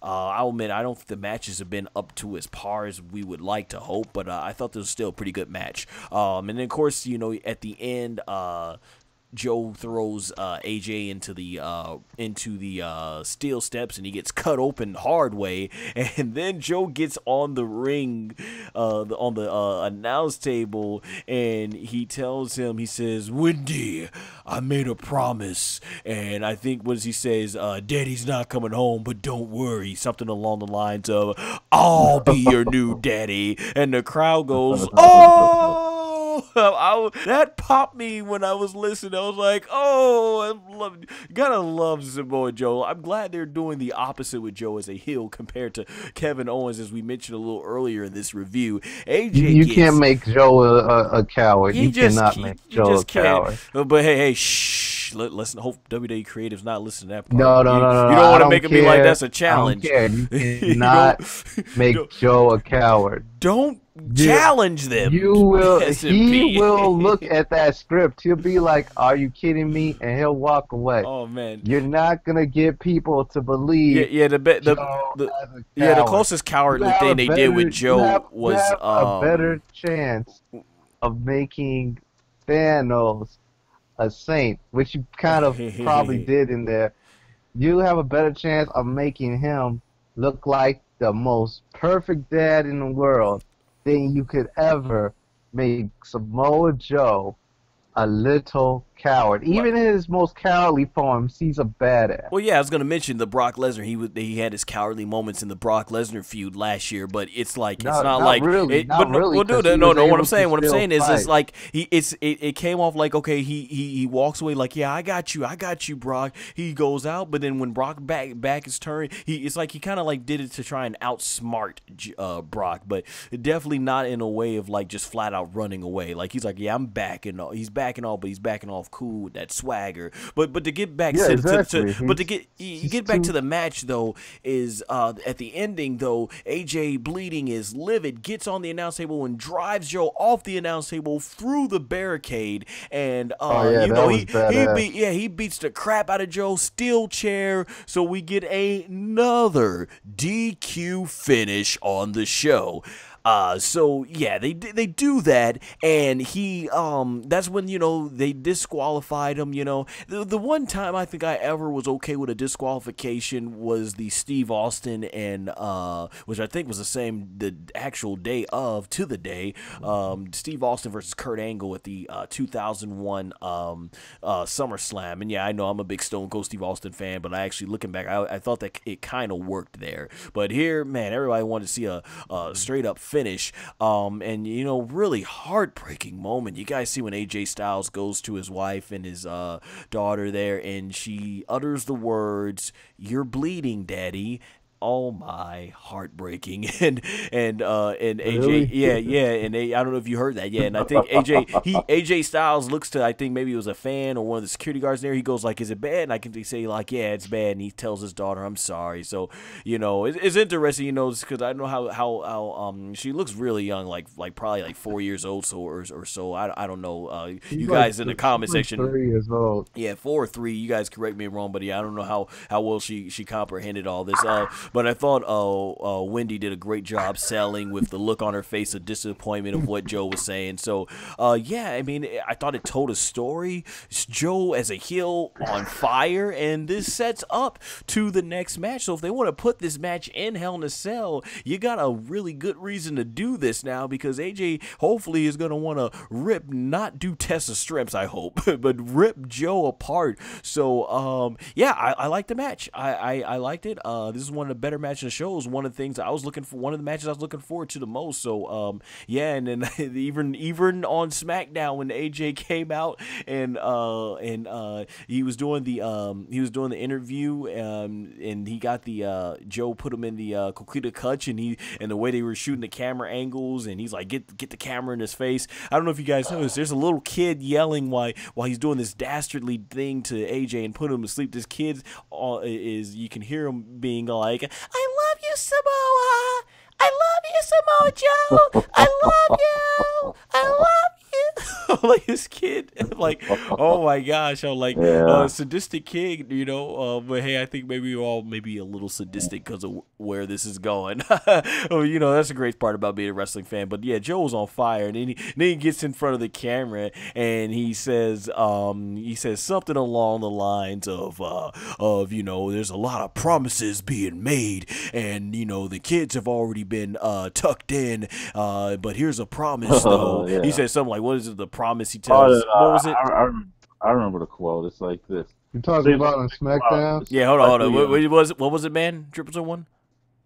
Okay, yeah. Okay, here it goes. Here's what they said. The quote.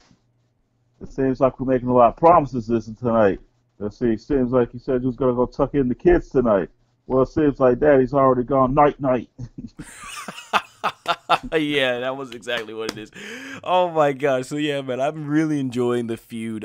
It's really starting to pick up now, and that's what I missed. It's the type of layers that was missing in that Nakamura AJ Styles feud. You know, it just seemed like, okay, this is low blow, low blow, low blow, low blow, low blow. But with this one, you know, you gradually had Joe, you know, constantly say things, you know, to get under AJ Styles' skin, making it personal with his family. That it escalated, and now it's really getting into high gear. You know, this is what I'm talking about. This is good stuff while I'm enjoying SmackDown. So yeah, man, I ain't really got nothing bad to say about it. I love this. I think it's definitely one of the best matches on the show. SMP, let's start off with you. What is your thoughts on this match? And are you okay with the outcome?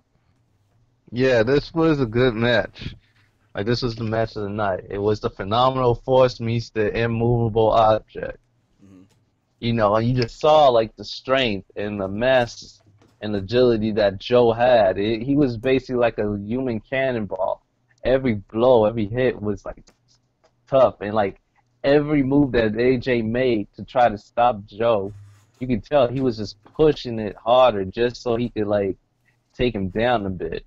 And then like his low blows, like AJ Styles' history. He's a devoted Christian family man, and there's two things that will get under a devoted Christian family man's skin, and that's his title.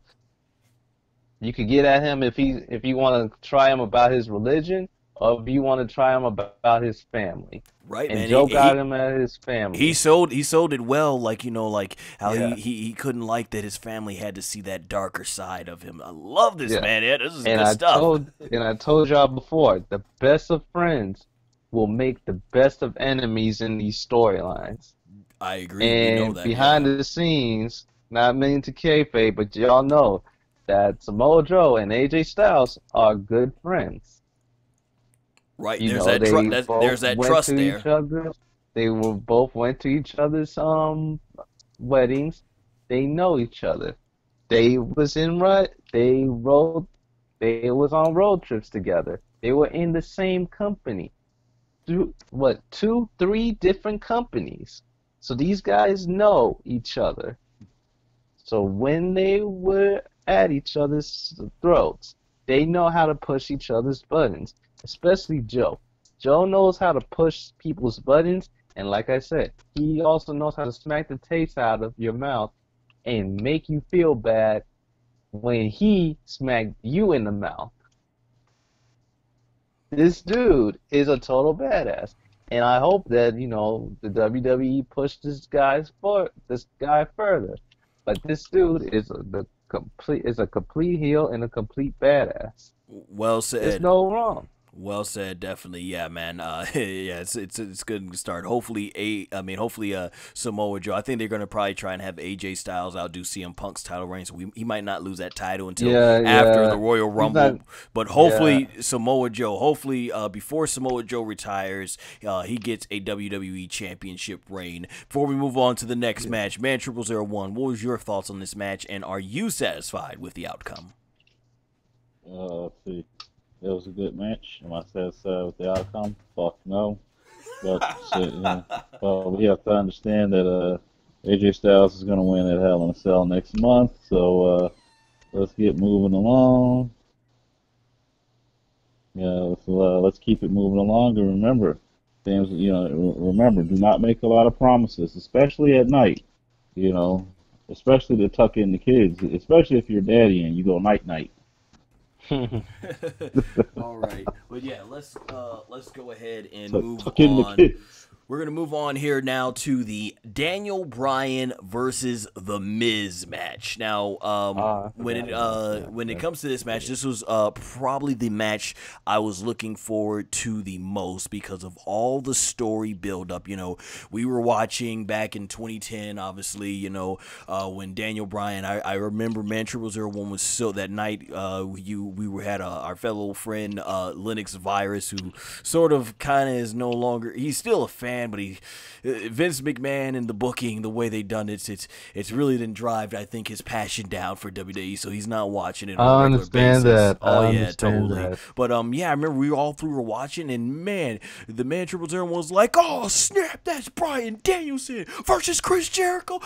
Oh man, dude, he lost it. I remember that night. But yeah, ever since then, you know, and he's like, they're gonna have he's like, they're having the Miz be his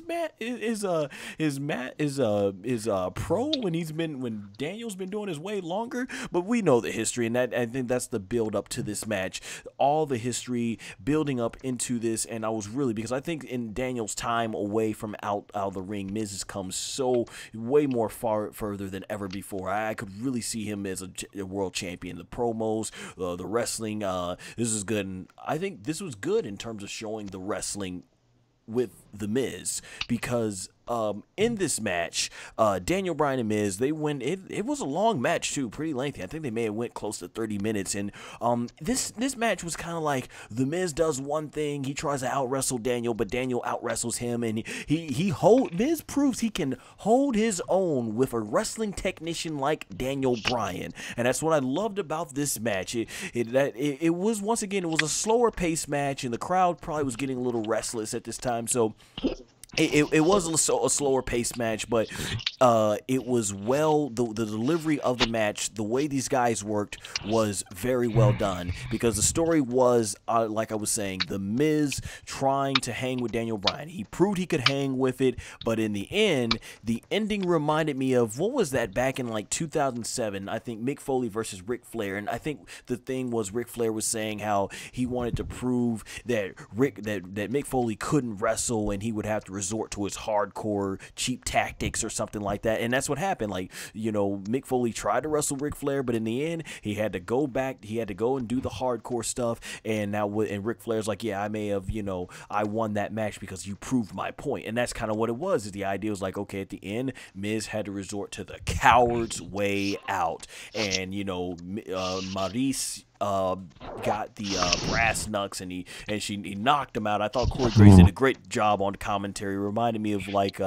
when William Regal was doing, he was gifted with the power of the punch. I love that back then. That's what this reminded me of, and he picked up the win against Daniel Bryan. So Miz walks away with the victory. You know, when they had the Bella Twins there, and I'm thinking they're going to get involved and screw over Ronda Rousey earlier, and I'll have more to say about the Bella Twins later. I was thinking, is Brie going to be, Brie should be in this match, you know, to make sure that Maurice wasn't going to do anything. But yeah, it is what it is. But it's going to keep the feud going, and we saw, whatever reason, they had Brie come out and punch Miz. I thought she should have went and punched Maurice, who hasn't done a lot. She was going to, but Maurice got out of the ring, and she was like, screw it. I saw that. I'm just talking about the way they're booking it. The way they booked Maurice, you know, with minimum physicality. Obviously, you know, she just gave the ring. I don't know how much, if she's in ring shape, since after giving birth, they're gonna have the match with her at Hell in a Cell. So I wasn't sure how much physicality she could have right now. So if that's maybe the reason why they went to the Miz. So I don't know. But they're gonna do the match at Hell in a Cell, and I'm actually fine with them doing it. I like when they do things. That was one of my things about the way they did Gargano and Ciampa, is you have these three matches back to back. I like that they're breaking up, get the wives involved, have them do a mixed tag, and then you can build up later towards maybe the blow off it Survivor Series. So yeah, I like this. I thought this was one of the better matches on the show. Like I said, it was a slower pace, but I think it told the story well enough, and there's a history there, and it worked, and Miz was awesome as a heel. You know, the way he's able to do it as a heel, Daniel Bryan is, and it was organic. I love it. Like the fans, there's a clear-cut baby face, the clear-cut heel. So that's what I like it. So whatever slow pacedness, you know, that there was to this match, I think it makes up for the storytelling, and this is the key important reasons why storylines and character development is so crucial, because the match work is good, but when you got that with the matches, it just creates magic. Man0001, you are such a big Bryan Danielson fan. You followed him, and you know, we've been following the Miz too since he started. What was your thoughts on this match with the 8 years of build up behind it? This right here is what I predicted it to be all along. It's a series of matches coming up, and this right here is just the first leg of it. A lot of people look at it and they're like, "Oh my gosh, it's so disappointing." Yeah, shut the fuck up and be patient. You know, that's what I say about that. Number one, it's just it's just the first leg in a series of matches, and people need to calm down. I think the match was wrestled, as it would be if this was Raw or SmackDown or something like that. And I think this match right here was definitely paced that way. I mean, it was just like, just prototypical Raw SmackDown television match. And I think the match. I think they will have some more matches in the future, and I think this will culminate at WrestleMania.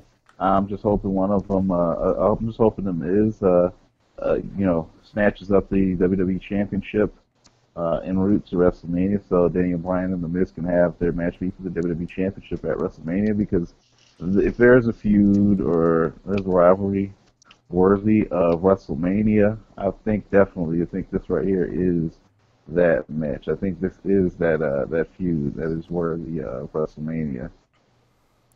Hopefully they can keep it going, because even Daniel Bryan himself does not think it. And I apologize, guys, if you hear the door noises in the background. Went to go get me some water for some, as the Stone Cold Steve Austin would say, to go ahead and take some sips for the working man on the water. Keep the voice refreshed. All right, before we move on, SMP, what's your thoughts on the match, and are you satisfied with the outcome? Yeah, it was pretty good. But I wonder, if Daniel Bryan, after the match, that he went to the back, called William Regal, and said, "You didn't tell me that they'll be nice like this." He knows a thing or two about the power of the punch, for sure. Yeah.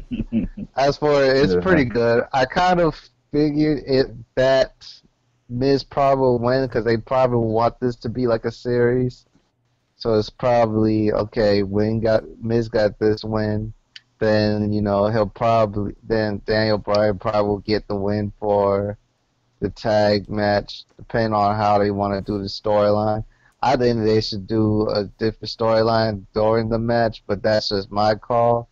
I'll explain it probably afterwards or, some other time. But I feel like this is going to be a series, and it might end up in WrestleMania. It might not, depending on how Daniel Bryan wants to handle the stuff, depending on what they want to do with both the Miz and Bryan. So it all depends on that. But yeah, it was a good match. These are very good rivals. You could spend literally every day watching these guys. These rivals are Bret Hart and Michaels, Flair and Hogan. Let's see, who else? Who else had a good rivalry? Mm-hmm. We got what you're saying, man. Definitely. Yeah. CM Punk and WWE Creative. Yeah. The fans. No, CM Punk and WWE Medical. Oh, yeah. Man. Yikes. Or CM Punk and no, I can't say Colt Cabana. That's too far. Is Colt Cabana too far, people? Well, you know what? Let's not even talk about this. Let's keep it focused on the show. We still got a few matches Phil to Brooks and CM Punk. Let's get on with your opinion on the feud at hand, Miz and Bryan. Yeah, but long story short, good rivalry, good match, good storyline. It's gonna be good, and it's gonna be even better generations on if like the Miz and Daniel Bryan's daughters get into the picture and wrestle. Yeah, man. Okay, Who that's could many years imagine it into the could be? future, though. Yeah, definitely like a couple of decades from now. You know, you've got That's a couple of a decades. retired Miz what Miz and Daniel in their 50s. You know, now being the mentors of their daughters to keep the storyline, the history. So, yeah, but Yeah. yeah. Or it would Anyways, be even better. Could you picture that? Like if they like got into the wrestling business and they became a tag team, oh that man, would that be would be something. interesting. Yeah, yeah, it'd be I'm interesting creating If Miz stories. and Daniel ever become teammates and everything. But hey, this No, I'm obviously talking about their daughters, not them. Their that'd be daughters. interesting. Yeah, oh my gosh, Yeah. yeah, man, it's interesting storylines later on. But yeah, this Yeah. shows that Daniel Bryan is indeed staying in the WWE because that's why For I was now. mostly interested in this match. Yeah, maybe he's just worked out a slight extension, but he is going to be heavily featured in the story mode campaign for WWE 2K19. All right, let's move on Yes. to I think what we can all agree was a much more satisfying squash match advertised as Yes. Finn Balor versus Constable Baron Corbin. I'll be Oh. honest, Constantine Corbin. into this match, You got it wrong. His name is the Constipate Corbin. I wouldn't go into this. I was dreading this storyline. I wasn't feeling it. And don't get me wrong, I actually like the new shtick that they have Baron Corbin doing here. I think it works great. But the thing is, this storyline just fell flat to me. I'm like literally, if there was to be a bathroom break match, this probably would have been one. You know, especially after what you just got through witnessing two back-to-back great matches on SmackDown. You know, it's like who's gonna really care about this match? But guess what? This match Not me. was the mark out moment of the night for me. This match got me out of my chair, yelling at the top of my lungs. I was going crazy on Twitter. Holy crap. This match got a "this is awesome" chant. This match was one of the loudest matches of the night. Why? Baron Corbin comes out and then you hear the dun, dun, dun, dun, dun, dun, and then the red smoke comes out, and I thought they had a really cool CGI looking storm above the ring. That was cool because, yes, ladies and gentlemen, the demon Finn Balor came out after so long when we haven't seen this, and I went crazy, and this match was what it needed to be. This woke the crowd up. We got to see this awesome entrance that was long awaited and should have really happened on a big stage like WrestleMania. It was just so weird. They did not have Finn Balor come out as a demon. They didn't do Naomi's entrance. These were big entrances that would fit for a big epic stage like WrestleMania. So Yeah. we get to this match and it's a total squash. Baron Corbin is completely crapping himself basically, and Finn Balor's sling blading, drop kicking the dude all over the ring, all over the outside. The match probably goes like 2 minutes. One more drop kick, sling blade and drop kick. He goes ahead, hits the coup de grace, pins him 1, 2, 3. I think this is like one of the first times ever that Finn Balor's because he didn't even break a sweat, that Finn Balor's entire body paint was completely still on. This right here was epic. This was a SummerSlam moment pretty much, and this is how you get people invested. And it takes me back to like when Bayley was heel, like when we thought we didn't know if she was going heel or not. When she put that beat down on Sasha, you heard the crowd. It was like old times again. Like when Bayley first debuted. This right here shows that's what people love about Finn Balor. The demon gimmick, the demon character. You know, if he brings it more often around, at least for the big shows or in the big matches where it makes sense, it shows that that's what people love. And I was just I was digging this. I was digging it. I was a big fan of it. It was really cool just to see Finn Balor back like this. And like Coach said, they should use it a lot more. This is a license to print money. How many action figures and shirts can they sell kids like this? Like, this is a cool entrance. Like, I feel like you don't even have to be People love the Demon. right. You don't even People have to love be a the Demon. wrestling fan to appreciate the theatrical entrance and the body paint. Like, it's something that I feel like could relate Yeah. to a lot of people. That's I do want to see Finn Balor do distinguish himself a little bit more from the Demon here. He looked and he was the way he had his tongue sticking out and everything. It was really cool, and stuff like that. And we saw, of course, what happened to him later on, and everything. Oh my gosh, Tyler Joseph Smith. He has joined us, and you are perfect. You are perfect timing, Tyler Joseph Smith. You guys might know him from No DQ. Yeah, we're actually on the part of the stream. what up, homie? Yeah, man. Yeah, guys. So Man True's the one. Yeah, please And welcome. hello, friend. Yeah, Tyler Joseph Smith. He's often on the No DQ, and man, I was just talking about Finn Balor. And I was mentioning how Kate Lomax, the artist who did the paint for Finn Balor, just the body paint for Finn Balor. She had a big break here for a long time since last year, but we'll get more to that later on in the main event about Finn Balor. But anyways, Man 0001, what was your thoughts on this squash match? Oh boy. I actually went back and watched it about 3 or 4 more times. I did too. Because Yeah, it was one of the easiest ones to go back and watch. I went back and watched it 3 or 4 more times because fuck Baron Corbin. Not a Corbin fan. Corbin. Fuck him. Because fuck him. And fuck his no line and have an ass. And I hope he gets his head shined off pretty soon. Well, dang, man, you're savage tonight with Baron. He is gonna get his head shined up. He got that GM money now. Yeah, I hope. Let's see. Hopefully, Kurt Angle lets him know who his barber is. Wow. To help him get a nice shine going. But let's stop talking about Baron Corbin though, because it was. I'm getting around to it. Right, I'm getting around to it. was Let's a go ahead. match. And the next thing, that's for the Demon Finn Balor. That's for Finn Balor. Why didn't he come out as the Demon the next night on Raw? Come on now, dude. You're right in time. This is exactly what who we got in the chat. Tyler Joseph Smith. This is exactly what he was saying on Twitter. Yeah, so why didn't he come out as a Demon the next night on Raw?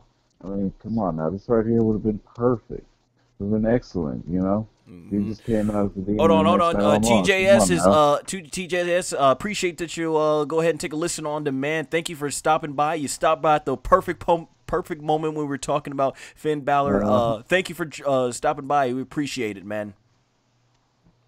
And have a good time in class tomorrow too. Yeah. All right, go on, man. 0001, you're saying about Finn Balor. Yeah. Well, but yeah, why didn't he come out as the Demon?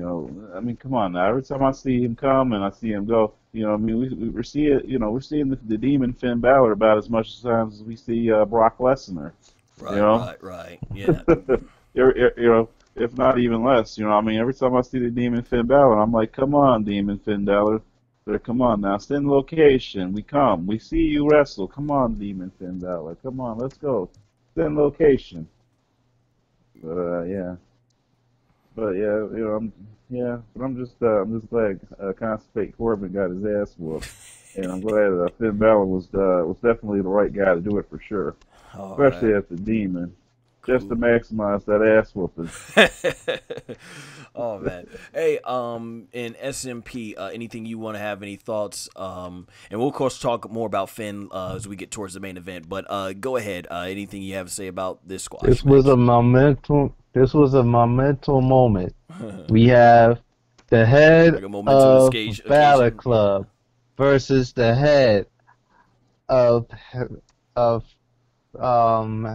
Club for Men Club clashing together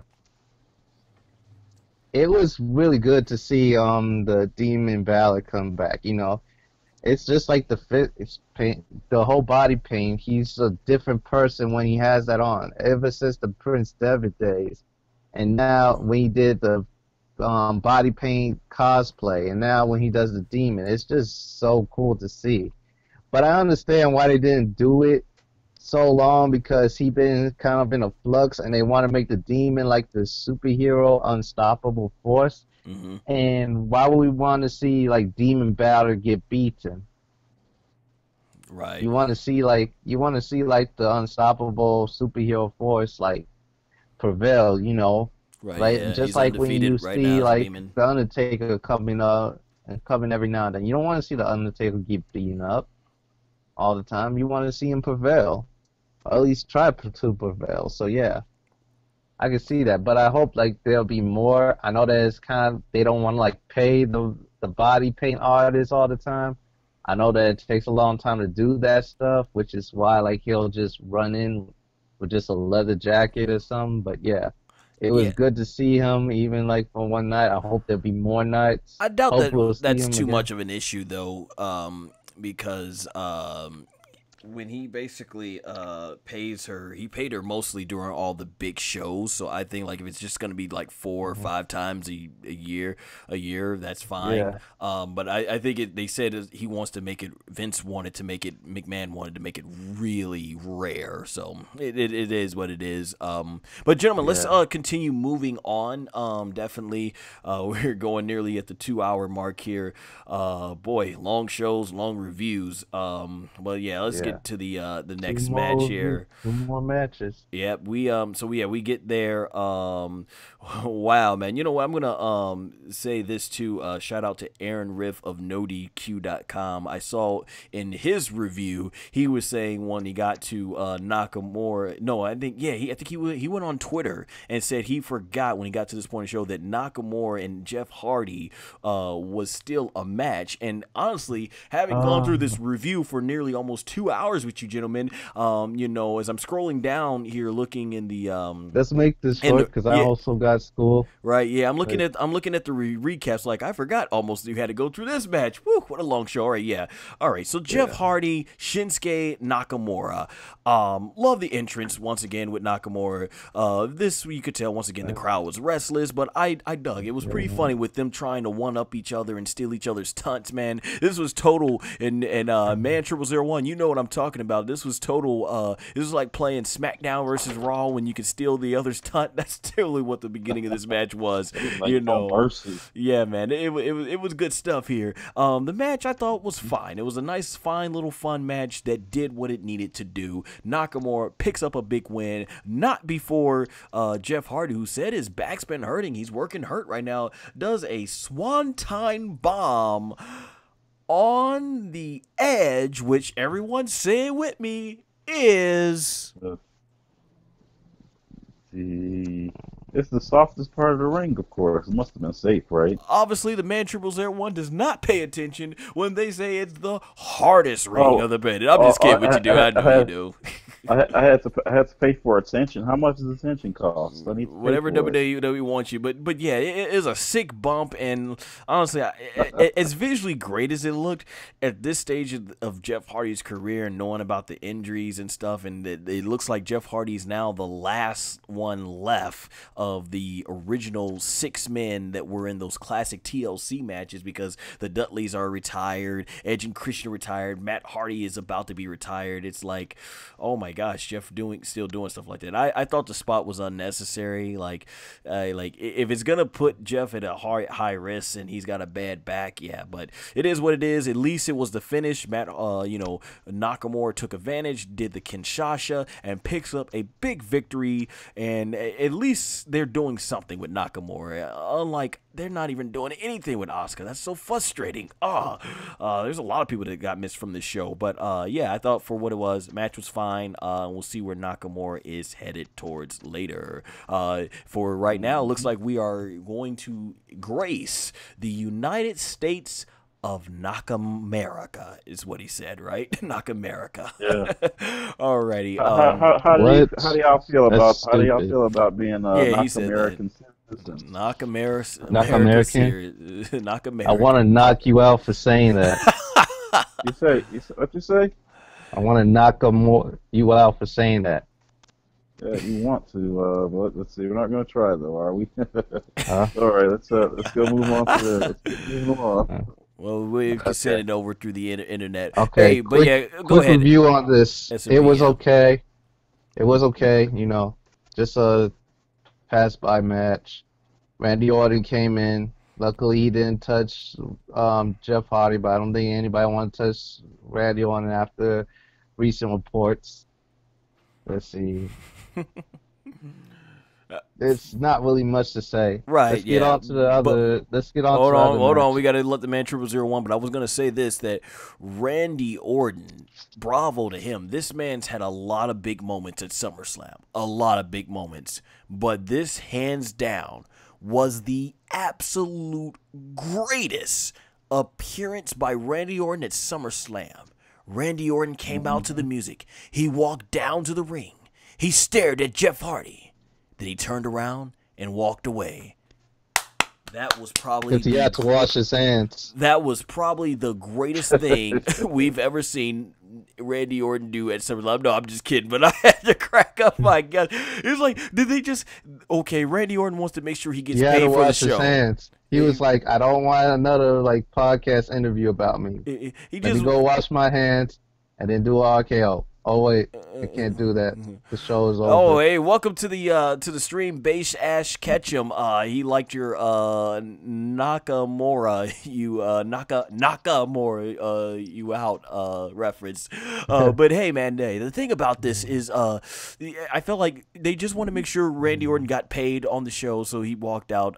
What I thought would have been interesting, since everybody's making fun of this story that came out, you know what would have been really interesting to see. The fans in Brooklyn would have got it if Randy Orton slowly walked out, teased a punt kick, and then just simply walked over, grabbed Jeff Hardy's hand, shook it, with the commentators going like, "Oh, that's foul, Randy," and walks off. Man, you know, I bet that would have popped so many people. Base Ash Chasm says that Randy segment was trash. Shake my head. WTF that was.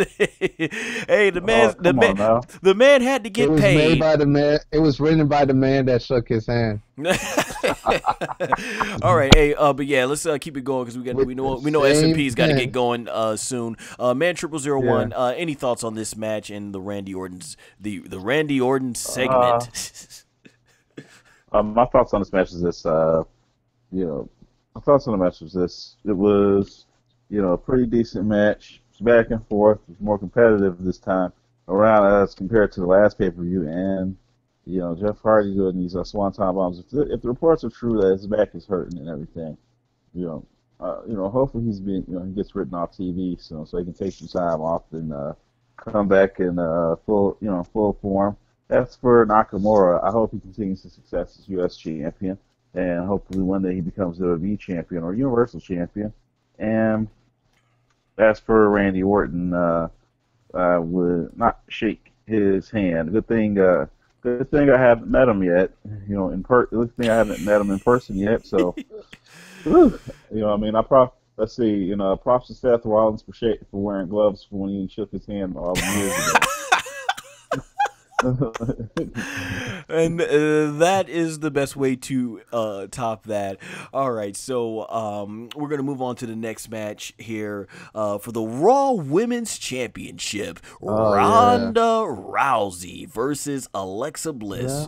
Man, you know what? I'm finally glad they did it. Ronda Rousey came straight out with a BMF walk, ready to destroy Alexa Bliss, just like as we saw in UFC, and left the smiling for afterwards the match. This was a squash match, as it should have been, the way it was booked. Now, I thought Natalya did a tremendous tribute to her father, coming out in the jacket that he wore in the 1990 SummerSlam. I thought that was really awesome. They put Natalia out there, but they didn't have Alexa. All the women that's had Alexa Bliss's back didn't come, or maybe that was the stories that Ronda destroyed them all. But yeah, so Ronda comes out and she basically just she embarrasses Alexa Bliss. She closes her eyes. She lets Alexa Bliss come and put her in a chokehold. Doesn't get her. She's doing judo throws everywhere with Alexa Bliss, completely making her look like a joke. And it's interesting because Nia Jax took the fight to Ronda, yet Alexa Bliss was so hard for Nia Jax to defeat. Okay, it is what it is, but it was a squash match, and of course, they took advantage of, Alexa Bliss being double jointed. The visual of it looked like she broke her arm, looked sick, kind of brought me back to when her and Misha Tate had she had the armbar and Misha Tate and the way she was contorting it. But we know Alexa Bliss is double jointed, so yeah, and then she does the armbar, finishes off, taps her out, and Ronda Rousey is the champion. I rather would have seen Ronda Rousey get a much longer journey to the championship. I would have much rather seen Ronda in a more competitive match, but I felt the execution of this was excellent, and Ronda really got into it. The way she was trash talking all through it, like, the woman gets it, man. That's what and I think this is why the fans love her so much. Even the most hardcore fans are still chanting. There was a few people trying to boo Ronda, but the majority of the fans, for the most part, they were cheering for Ronda, and you could just tell she's such a huge fan of the business, and she gets it. She's picked it up really quick. So I thought it's well deserved. Putting the title on Ronda Rousey, because what WWE does, it's like they've downgraded everyone to the point where you're like, you might as well put the title on Ronda, because look what they've done with Bayley and Sasha, who also didn't make the show, and what they're doing with that. Alexa Bliss, they really portrayed her. Thanos kick. Yeah, they really portrayed her like the coward and everything. That's kind of what the role she was playing. And Alexa's had a lot of time in the spotlight, so it's like you might as well go ahead and put it on Ronda, and hopefully she can really help get a lot of good mainstream attention for the WWE. I don't think you can keep doing squash matches too much longer. I mean, or it worked for Goldberg, so sure, why not? But at one point, it's going to be really interesting to see how Ronda does in a really ultra competitive match. I loved her speech on Raw. They once again did the old thing with Stephanie McMahon on Raw, like like how they had Austin stun Vince McMahon in 1998. I was like, Jim Ross said they did it again, and then here they had she broke the boss's arm again. So clearly still trying to go the route of recreate Austin McMahon with Ronda and everything. But I thought it was really well done.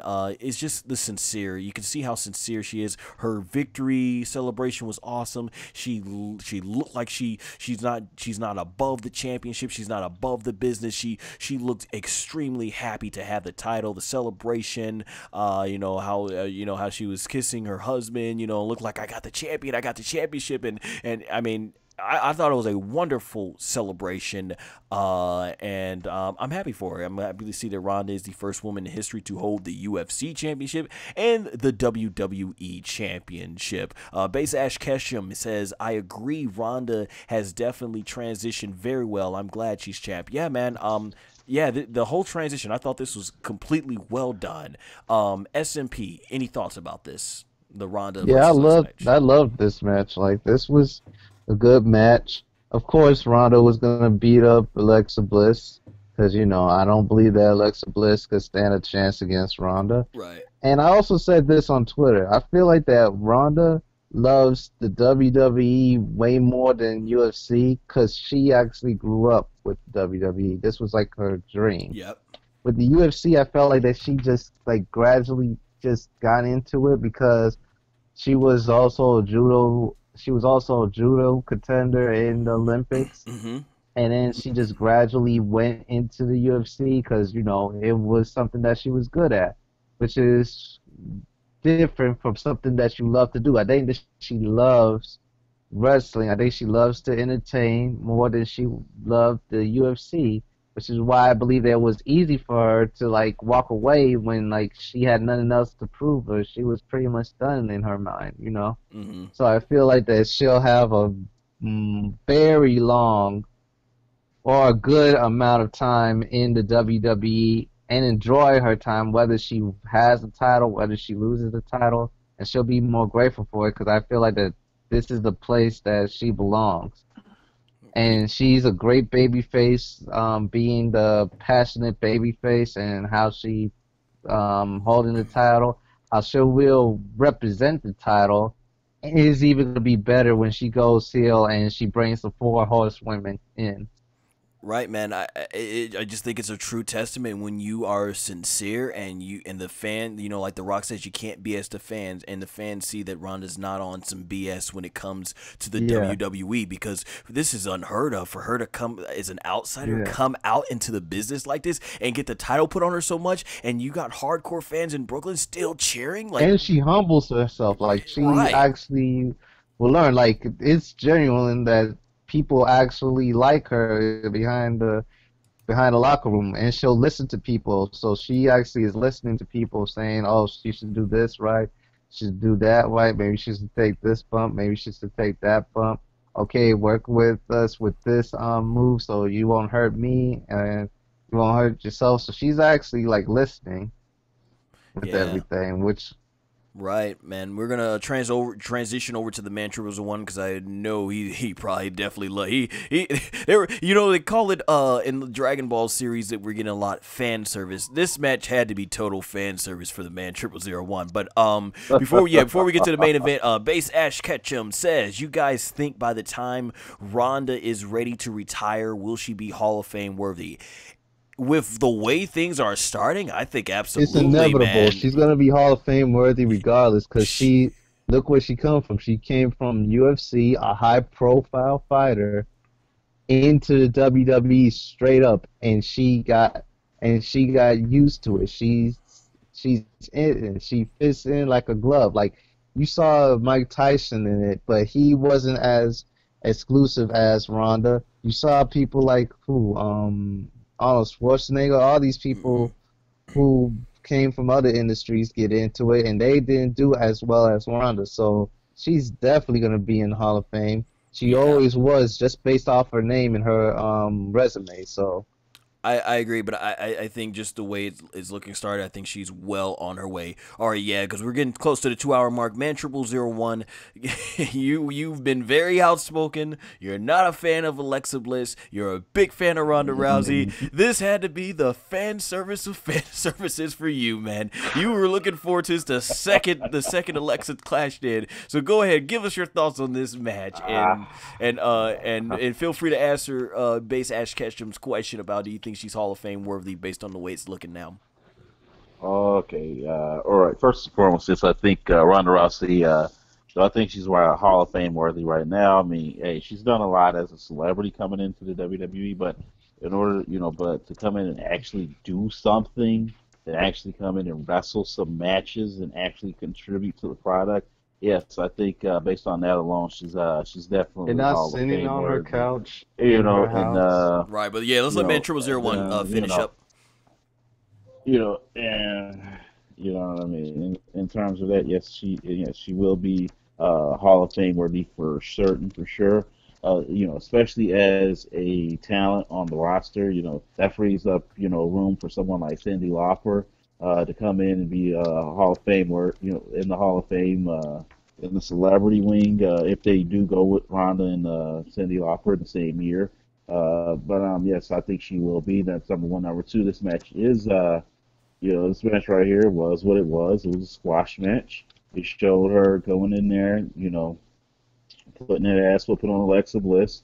And this right here is the most realistic way that it could have gone, outside of her just snatching up Alexa Bliss and putting an armbar on her right away. So, a lot of people, they look at this and they're like, well, yeah. And also, I like Ronda Rousey's tribute to to Bull Nakano in this match right here with the face paint and everything. A lot of people they look at this and like, what the hell is that on her? I think it's an interesting tribute to Bull Nakano right here for sure. But yeah, you know, yeah, I think Ronda Rousey definitely went in. She did a really good job. Squashed Alexa Bliss. New Raw. New WWE Raw Women's Champion. Rowdy Ronda Rousey. So I was really happy to see this. You know what I mean? Because I followed Ronda Rousey's career from the time she was a judoka to the time she was an amateur MMA fighter to the time she made her pro debut. Yeah, all the way up, all up until she, main evented the UFC pay-per-view back in 2013. First woman to do it alongside Liz Carmouche. All the way up till she left the UFC. Followed those pair of two back-to-back losses. Devastating times for her fans and herself and her career. She bounced back by coming into the WWE, and she made an impact there. And I think I think her passion for MMA waned, after the Betch Correia fight, and now she wants to come to the WWE and she wanted to make this her next biggest venture, and I think she'll do really well. She's like in a lot of ways, she's like a female Kurt Angle, You know what I mean? We said that before on these streams. I've said, she's like a female Kurt Angle. She's adapted really well to it. She's adapted really well to this. I mean, she still has a few things. She still has a few things too, rough edges to smooth out, but she's able to show her personality in this, in the WWE and professional wrestling really well. She's adapted to the physicality of it really well. She just has to work on the entertainment, the show part of it, and she will go on and be one of the all-time greats, for certain and for sure. So yes, I am double glad that she is. Finally, someone came in, smashed this overrated ass Alexa Bliss, and now now we have a true Raw Women's Champion that we can all be proud of. There you go. Hey, man, 0001, and the fan service might not stop because now you might get to see, you've seen one of your all-time favorites from outside of WWE. Now you get to see one of your all-time favorites in WWE come back and probably destroy Alexa Bliss again. Trish Stratus versus Alexa Bliss at Evolution. I'm not sure if I can take Alexa Bliss serious against one of the all-time greats like Trish Stratus with the way they booked her in this match with Ronda, but we'll see how that goes. But dude, you gotta see the mic work. The mic work is gonna be crazy. It's gonna be good. Yeah, I know it's gonna be awesome. Well, me and you might be in this stream the minority. The man 0001's the minority here on that one because he thinks Alexa Bliss is just a complete ripoff of heel Trish. But we'll get more to that as we get on. I say that it's just a whip-off just because she looks a little bit like her because she's a blondie, which is why. But it's a little bit different. I think that Trish is a little bit more cynical. Was a little bit more cynical and dirty than like Alexa Bliss, but then I gotta look at the type of day and age we're in. Right, they had more freedom back then. Yeah. Trish too, they called her Little Trish because I think Alexa Bliss came into it like a model, not knowing too much about the wrestling business, but the way she developed and everything. But hey, we'll have plenty of time to talk about Evolution. But let's go ahead. The stream's over 2 hours. Let's wrap things up with the main event, and that is the evening Universal Championship match. Roman Reigns. I gotta ask y'all. Hold on. Let me finish. Universal Championship match. Roman Reigns versus Brock Lesnar. What's your question? Yeah, I want to know this. Are you a man if you beat up somebody that already been beaten up? Well, dude, I'm about to get right into that with this because, obviously a lot of us weren't fans of the storyline, no matter how much WWE social media said it was the feud that captivated the audience. Whatever. I really wasn't feeling it. Like, honestly, out of all the storylines in this match, this was like, I was down on this about as much as Finn Balor and Baron Corbin. This storyline dragged out for way too long, and I kept saying, go with Roman Reigns or don't.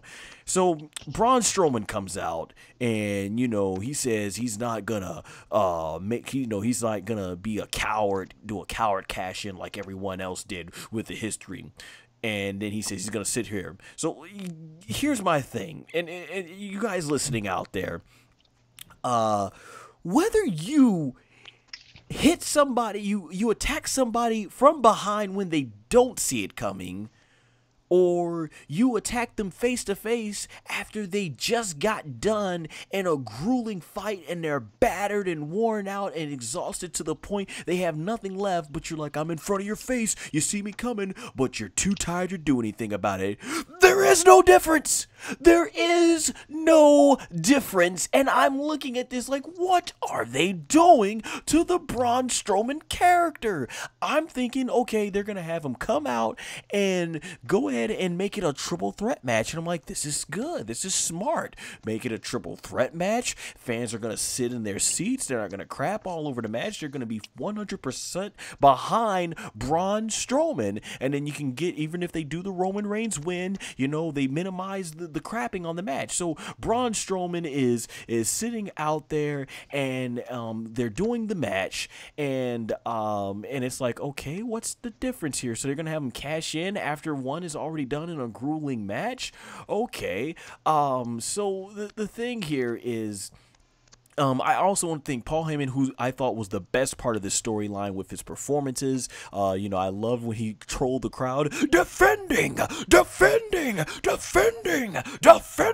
You know, I love that. That was really great stuff. So this match started off at 100 miles per hour. Roman did a bunch of spears and Superman punches. Me and the Man 0001 talked about it. It felt like these matches are SmackDown versus Raw, where you put the match, you put the signatures completely on them all the time, and man, at the max. Yeah, at the max, and you're just spamming. It's like, who can hit all their finishers at once until the KO sign comes up. So they're doing this, and I'm like, okay, they're gonna try and do a Goldberg and Brock. I'm like, maybe it's the best thing to do. Just get it over with, right? That's what we've been wanting for. So what they end up doing is, sort of thought of our misery already. Yeah, so, you know, as the match goes on, it's a pretty short match, like, I think, like 8 minutes. So, Roman goes for another spear, goes flying out, it gets turned into a suicide dive. He hits Braun Strowman. Brock goes out there, and I thought Brock was awesome in the match. He goes ahead and hits an F5 on Braun Strowman, and he beats the crap out of Strowman. He takes it, like Jim Ross said, he took him to the woodshed like whooped him like a government mule with the briefcase. And he chucks that briefcase all the way to the stand. It reminded me of that time Brock threw the door, and I think it hit a poor kid in the audience. Yikes, Brock. And, you know, it'd be interesting. Brock ever played baseball? That man probably would be a mean pitcher, man, though. The way he can throw that ball. We know Brock is very athletic. I mean, he had some really impressive athletic feats, I think, in football, just for the training, if I remember right. I've heard Joe Rogan speak about it several times on his show. So yeah, what they did here is, you know, we talked about how Kevin Owens was squashed. I don't think they did any favors for Braun Strowman here. They made Braun Strowman. He literally got knocked out accidentally by Roman and got destroyed by Lesnar.